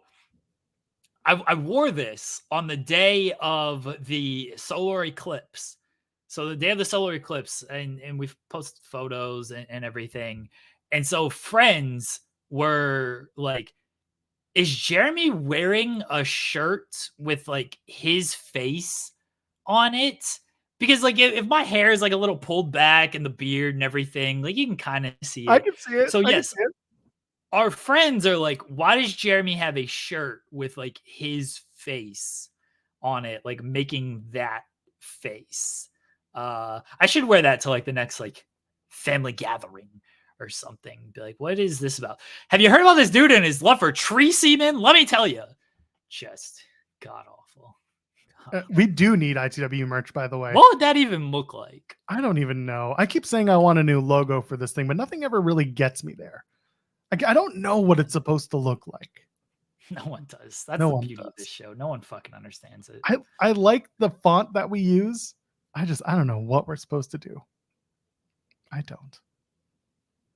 Full on production. Let's go. Get us all the money in the world. Are we ready? ITW branded laxatives. That's Jeez. pretty much how you get through this show. We should sell some edibles, right? I feel like that would be right. Yeah. We should do it. It's just Zarian with two tiny photos of us. That'd be good. It's true. We do love Andrew Zarian. I was supposed to be, like I said, I was supposed to be on Beyond the Bell yesterday. It canceled the show. What happened? I'm going to tell you off the air. But I was supposed to do the show, but I was so sick, which is what I was talking about before Cole Radrick joined us. I was so sick. I was in bed most of yesterday. I was a mess until I went to bed, woke up this morning feeling fine. So we're good. We're back. Anyway, your wife sent me the photo in question. That's amazing. I don't even know what photo we're talking about now. Oh, the solar eclipse? Yeah, solar eclipse photo. Okay. That's very funny. Yeah, our friends were like, why does Jeremy got a shirt with his face on it? My mom thought it was me. Because I wear that shirt out in public. I don't care. Good. And my mom was like, why do you have a shirt with your face on? I was like, well, actually, the wrestling company, a billionaire, thought this was so funny. He was like, let's make a t-shirt out of it. Couldn't be asked to give you a cut of it, though. Couldn't. Anyway. Free shirt. My wife had to buy it for me. We'll be back on Friday. I'm sure we'll be talking about a lot of different stuff between AEW Dynamite, maybe some TNA news, maybe some other news that comes through the week, maybe some WWE news. Maybe they'll be off in the middle of Scotland. There's plenty of news is coming to our website. Indeed is not on today. Apparently, Mike has some sort of engagement of some sort or another. Red Club will be up today instead. Bread Club drops today instead. Go check that out. Listen, Scott Edwards talks about Joshi wrestling. Bread Club talks about Japanese wrestling in New Japan. So go check that out. We'll be back Friday, 10 a.m. Eastern. Till then, ladies and gentlemen, friends beyond the binary. We'll see you in the next one.